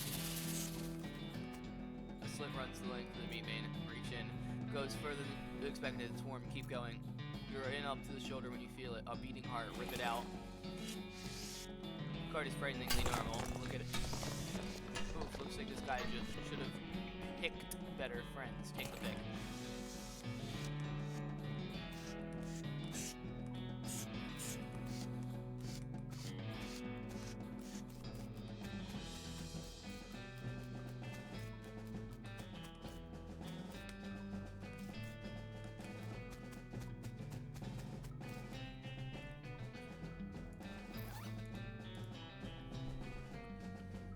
Curly Butterfield's compass, but that dude must have always been lost because this thing points in every way but north. Examine it. Compass needle is pointing generally northwestish.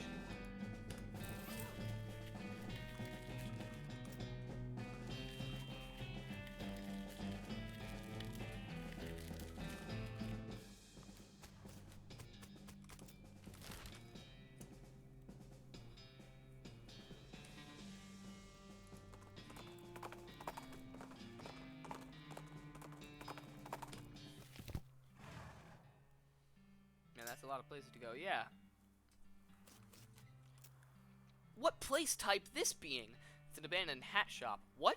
Humans making hats just to abandoning? Crazy. It's a HTS. You walk into the millinery and find 5 bandits lounging around on big piles of half-made hats. It's a law! Skedaddle! The bandits scatter like cockroaches, each shutting themselves behind a different door. Guess you'll have to wrangle them individually. Fine. Wait, can I open this? The crates are full to the top of the brims. Nice. This was apparently the demo model from a player piano showroom. It's only got 3 songs in it. They're all children's versions of traditional songs that are in the recently invented public domain, and they're all set up to play just the first few seconds on a loop. People who worked here must have hated it. What song do you want to set the dial to? Don't change that dial. Is this Western Kids Bop? I guess. It's The Office. I need a needle. Okay. Hat Room 1.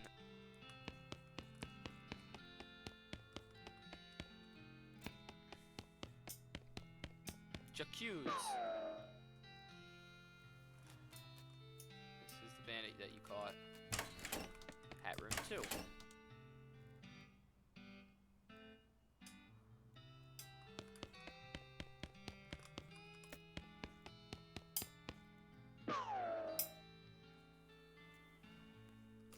It didn't sit still. Hat Room 3.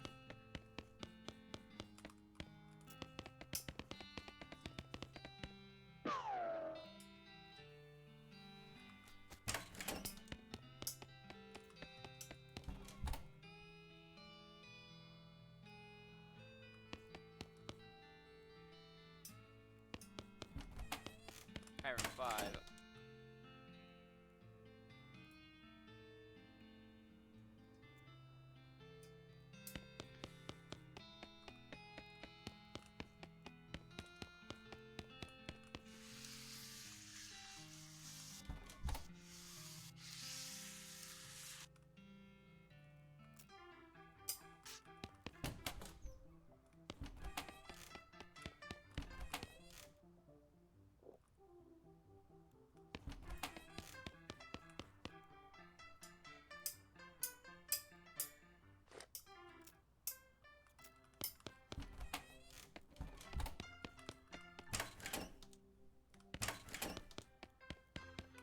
What about public domain, Joe?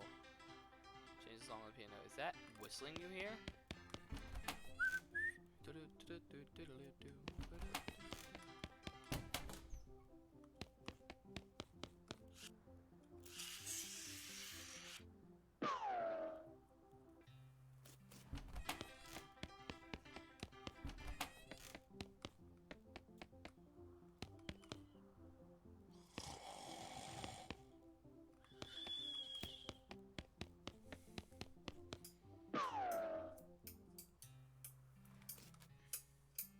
Found all 5 hat bandits. Deal with them. Turn them in. March. Black hat bandits back to Dirtwater. The end of the rope. The end of a rope. And lock them into town jail. Where'd you find them? That old millinery? Yep. Of course, you know, bandits would be a lot harder to find if they didn't keep picking such thematic hideouts for some reason. Anyway, here's your reward.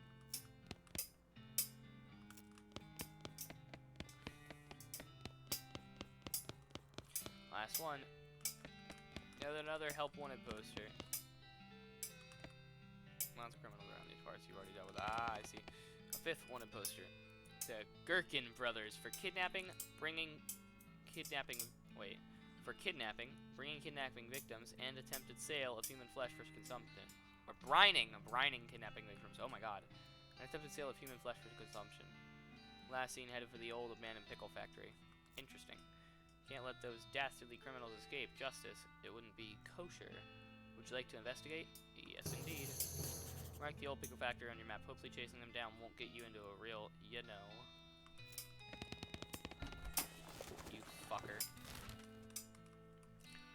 Absolute whore. Potemkin gang.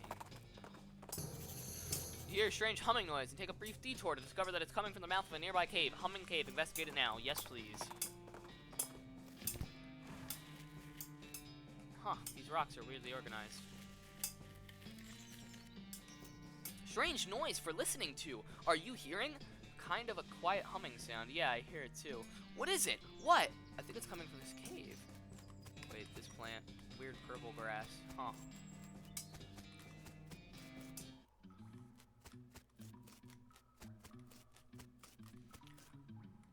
That snake isn't gonna let you pass without a struggle.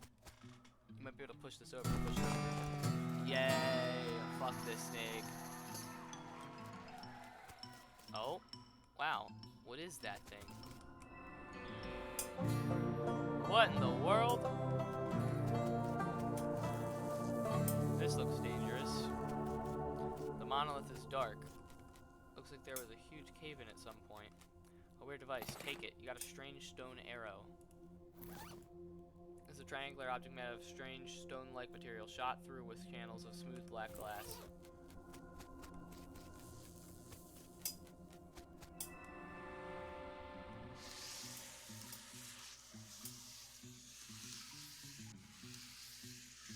We started my favorite section of the story now.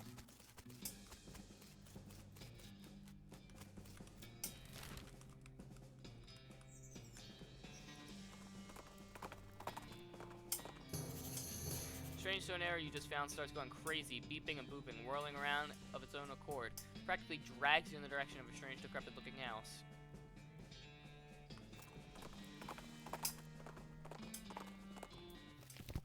The beeping machine leads you to a ramshackled house in the middle of the desert.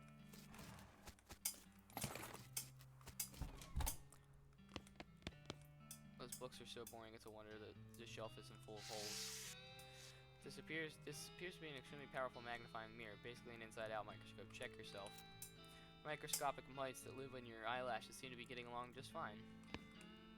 Professor's toilet isn't in very good repair. Flush it. Map annotated with circles and lines. Oh, things! Such looking at various things. You said it, I guess. This dresser contains 10 instances of the exact same shirt and 20 identical socks. Nice. Doesn't look like this guy sleeps very much. This device doesn't seem to be operational unless its function is to do nothing. Excuse me, my name's Dingus Wingus. What? Oh, I didn't notice you come in. I'm not used to visitors, but folks generally call me the Professor. Is there something I can do for you? Well, I found this bleeping gizmo, and I sort of followed the bleeping, and it led me here. Well, I'll be. It certainly led you to the right place, young man. This is El Vibrato technology, and I happen to be as much an expert as anyone alive today. Oh, what now? El Vibrato. They were an ancient race that lived here long before humans. Well, they mostly lived underground, so they might still be living, as far as I know. Never seen a peep of an actual person, though, just the machines they left behind. Were they space aliens? Could be aliens, or genius pre-humans, or an entirely different terrestrial evolutionary line. At this stage of investigation, it's impossible to say. Isn't it exciting? Here, let me have a closer look at your bleeping gizmo. Give him the device. Aha! As I suspected, this is one of their transponders. It detects other El Vibrato technology and homes in, you see? That'll be why it led you here. I've got a good thing I've been trying to repair. He tinkers around with the transponder for a bit, and then plugs a strange stone marble into a socket on it. There you go, good as new. Just swipe up and down to turn it on and off. Swipe. Now I gotta warn you, this device will lead you to abandon El Vibrato technology, but it might also attract unwanted attention. From what? From the El Vibrato technology. You'll see what I mean. Just be careful. Okay. You know, now that I think about it, you arrived at the perfect time. In order to get anywhere further with my research, I need more samples of El Vibrato tech. But searching for it eats up all the time I could be using to research it. Aha, I get you. Right, you're the adventuresome type, so bring me back whatever devices you find, and if I can get them up and running, that'll benefit both of us. Alright, deal. Great! First priority will be to get my keystone fabricator running. They locked their doors and things with these little stone alloy blocks, you see. So if we can make our own, that'll open a lot of doors for us, literally and figuratively. Alright, what do we need? The components aren't rare, at least as far as priceless ancient technology goes. Bring me about 5 handfuls of scrap. I should be able to salvage the last parts I need from that much. Roger that.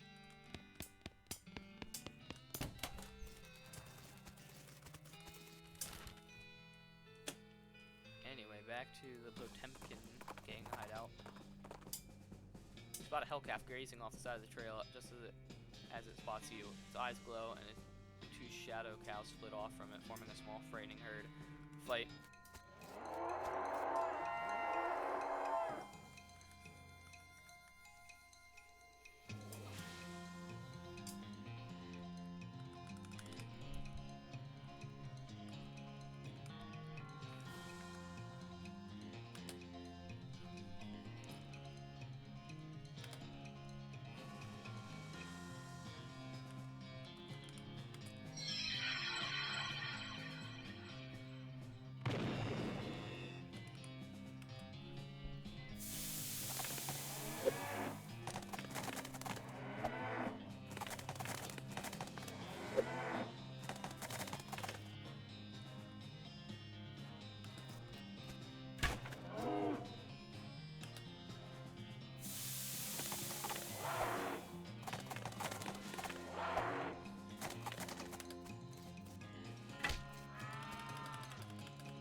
Gary is currently stronger than I am.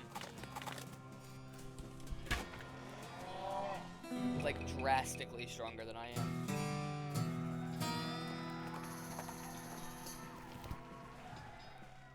A bar. No entry. No entry. Clive shouts. Visiting hours are no entry. Bar is closed for piano repairs. Runs over to stop you. Visiting hours are over.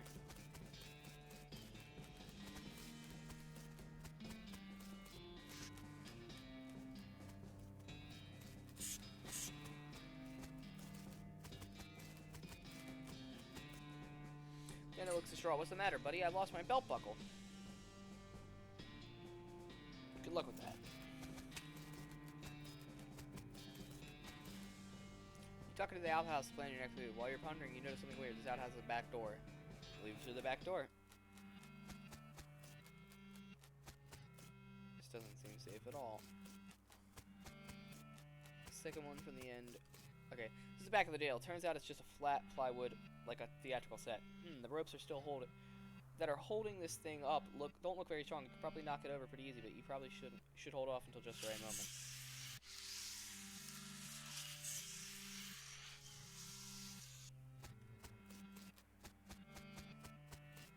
That's the back of the jail.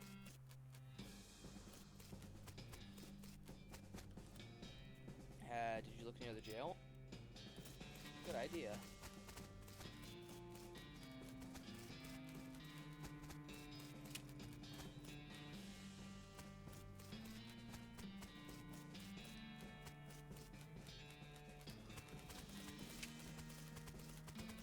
Now they're all in front of the jail.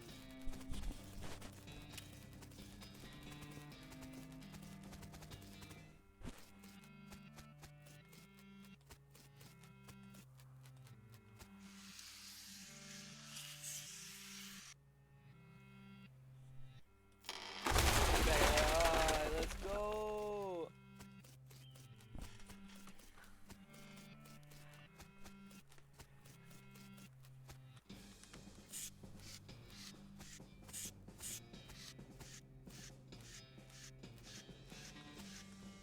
Dang, it's knocked out. You can arrest them now if you want. Call the sorry so-and-sos back to Dirtwater and lock them in the jail. Say, that's the Potemkin gang. How'd you get them? How'd you get them? Pushed a jail over on them? What? Never mind.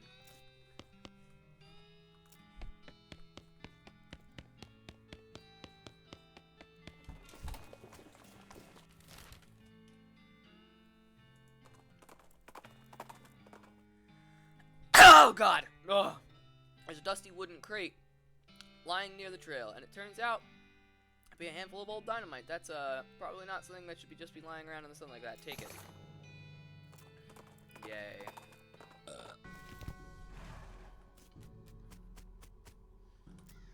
Hello, a place. What is it? I think it's an old abandoned pickle factory. You two pickling an entire factory? Yes, sure. Closed. Feel a sudden electrical jolt as your hand touches the doorknob. Ouch! Oh no, you're late for your shift. Miss Vlass is gonna be so mad. She might literally bite your head off. Okay, well, not literally. Literally. Probably. Quick, get suited up. You clock in and hurriedly put on your bright green coveralls. Miss Vlass, as predicted, is furious. Late again! You better stop taking this job for granted. You think you're gonna find a place with a nice dormitory and a reasonably priced company store like ours somewhere else? With your skills? Ha! You're doing 3 shifts today, Buster. Get to work. You're on pickle hopper duty. Start your shift. Pickle hopper duty runs you ragged, like always. Keeping the hoppers filled to keep a constant flow down the chutes means you're constantly at a near sprint because you have to manage the kook shunts to keep the levels equal. If you get uneven pickle levels, Miss Vlass knows. Nobody knows how she knows, but she knows. A whack from her cane is the minimum you'll get. Damn it, damn it, damn it! At the end of the first 6-hour shift, you get a brief break. You cram a stale cheese sandwich into your mouth while Miss Vlass glares at her pocket watch, counting down 3 minutes to the second. Break's over. Second shift. You go to the salt tank now.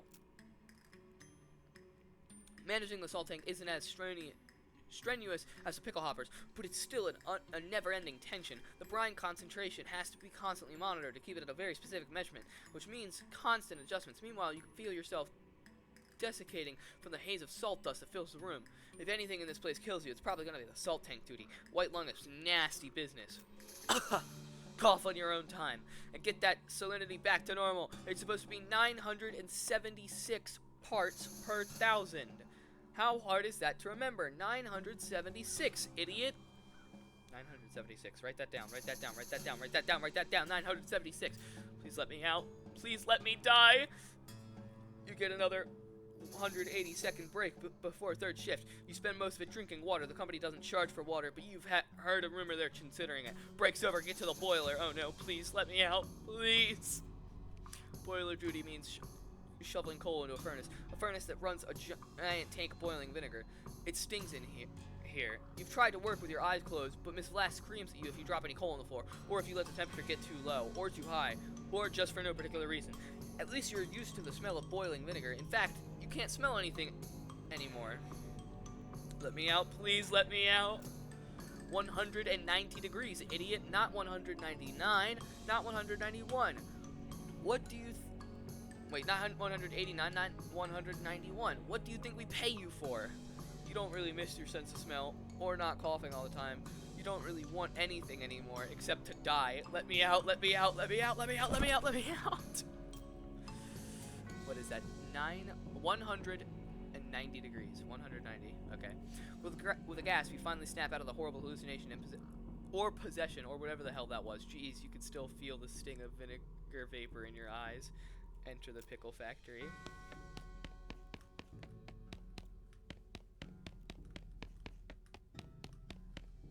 Says factory elevator. Pull it. Pull over and nothing happens. Something in the machinery must not be set up correctly. Rats. Kooks. Okay, these have got to be the same.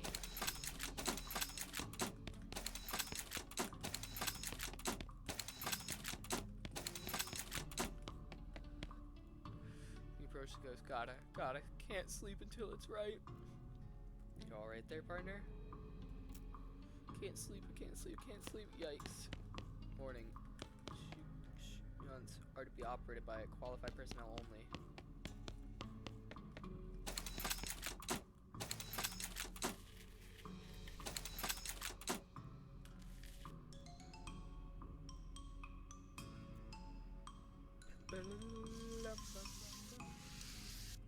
$12, $11, $10. 12 up by 2. That was down by 1, and that's down by 1. 13, 9, 11.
Fuck, dude, how do you do this one?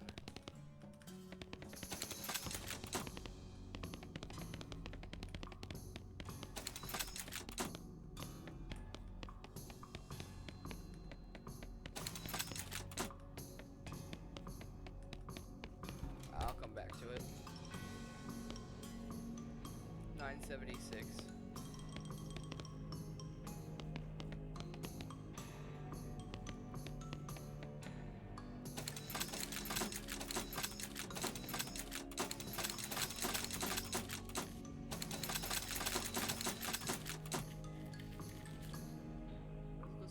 Gotta salt the salt. Salt. Alright there, partner? Salt. Okay, geez, calm down. Salt is correct. It's finally done. Thank you. Ghost smiles as he fades away. A few bones hit the ground below it. Salt crust is called. Rest in peace.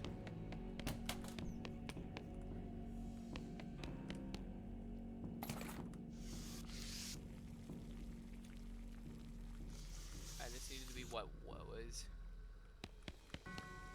93, so it needs more.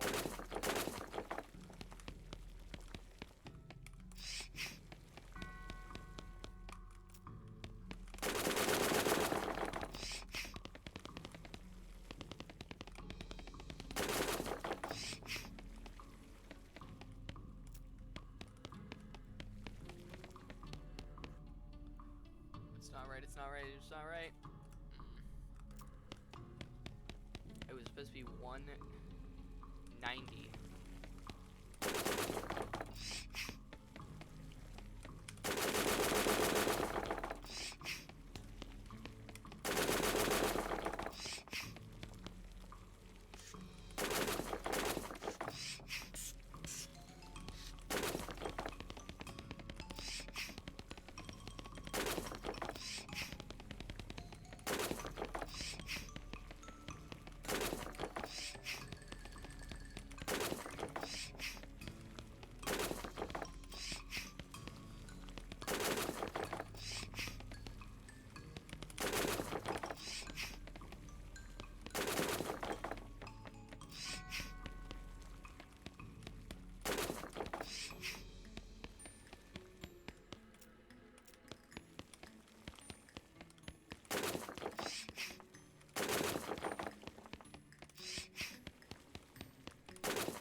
Huh.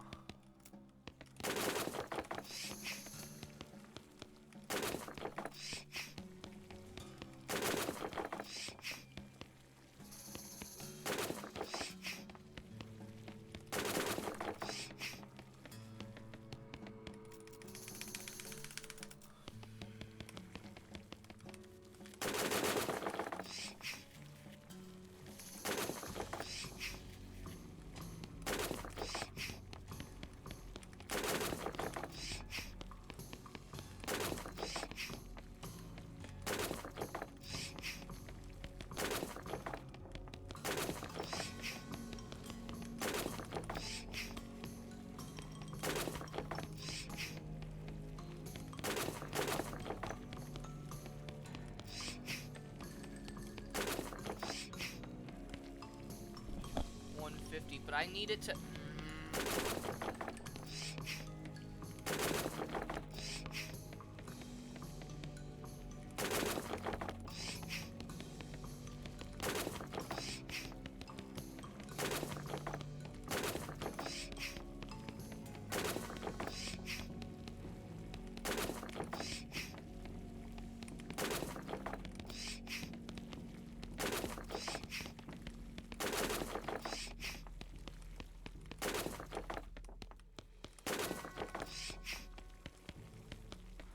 $240,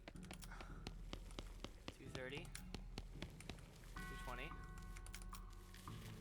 $200. Ah, fuck! I think it was supposed to be $190.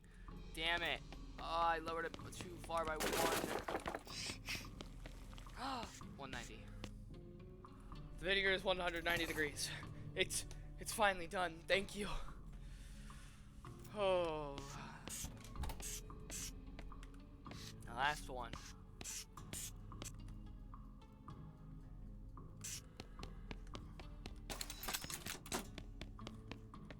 I genuinely don't understand how to do this one.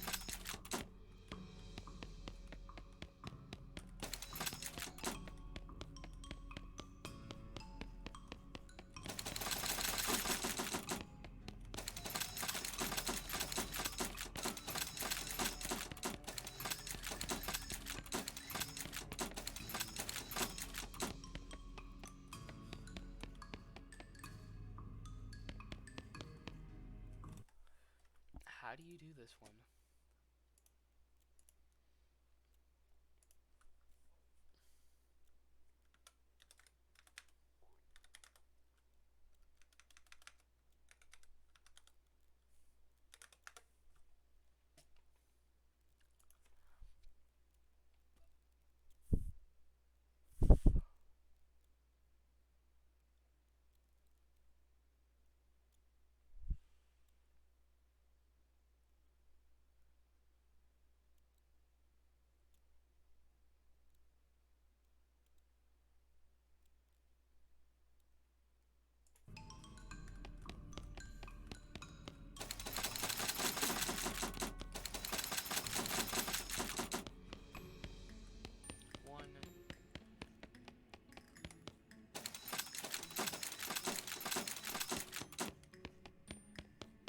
smart.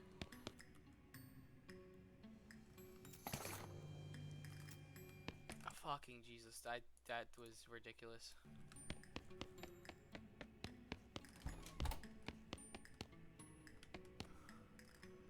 Pull it. You pull the lever, and there's a deafening roar as the old machinery springs to life. After a while, a load of pickles is deposited in the receptacle to the left of the switch. You got an item, Ghost Pickle 3. Huh? All that work for 3 pickles? No wonder this place went out of business.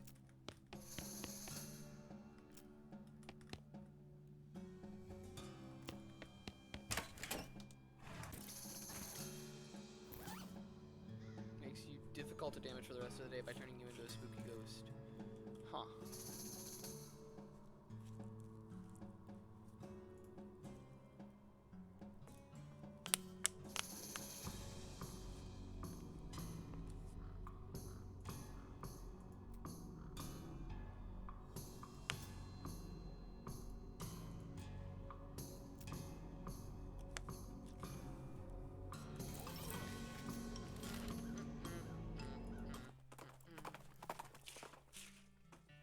Notice a smoldering hole in the ground and recognize it as the habitat of the southeast western coal snake.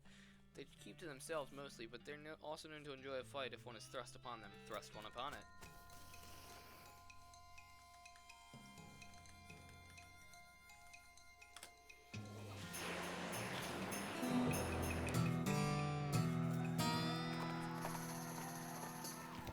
You're schleppy? Well, I'm going to be ending stream here soon anyway. Watch this.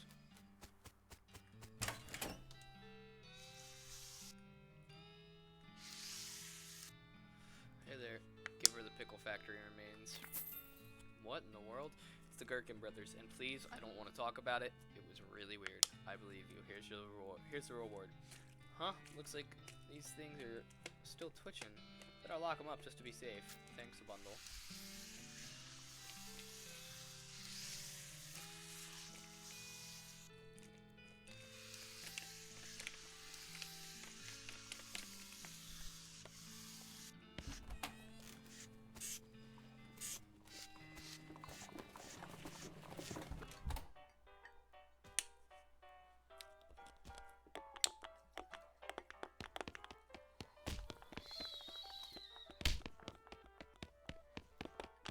I'll play one game of poker and then I'm getting off.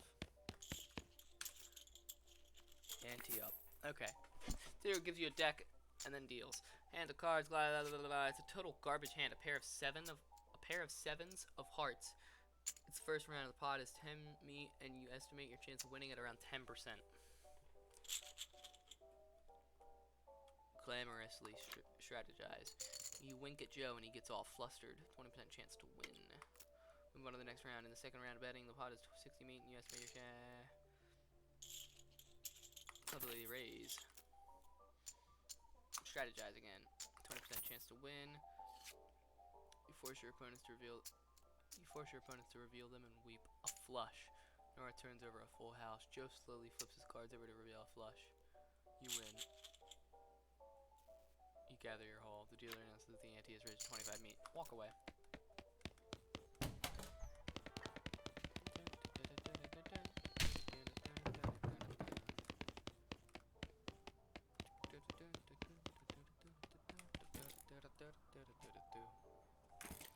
Alright, well, I'm going to end it there. Thank you, everybody who showed up. It's been a blast, and we will be playing more of this game later this week or next. One of the two. Thank you. Bye-bye.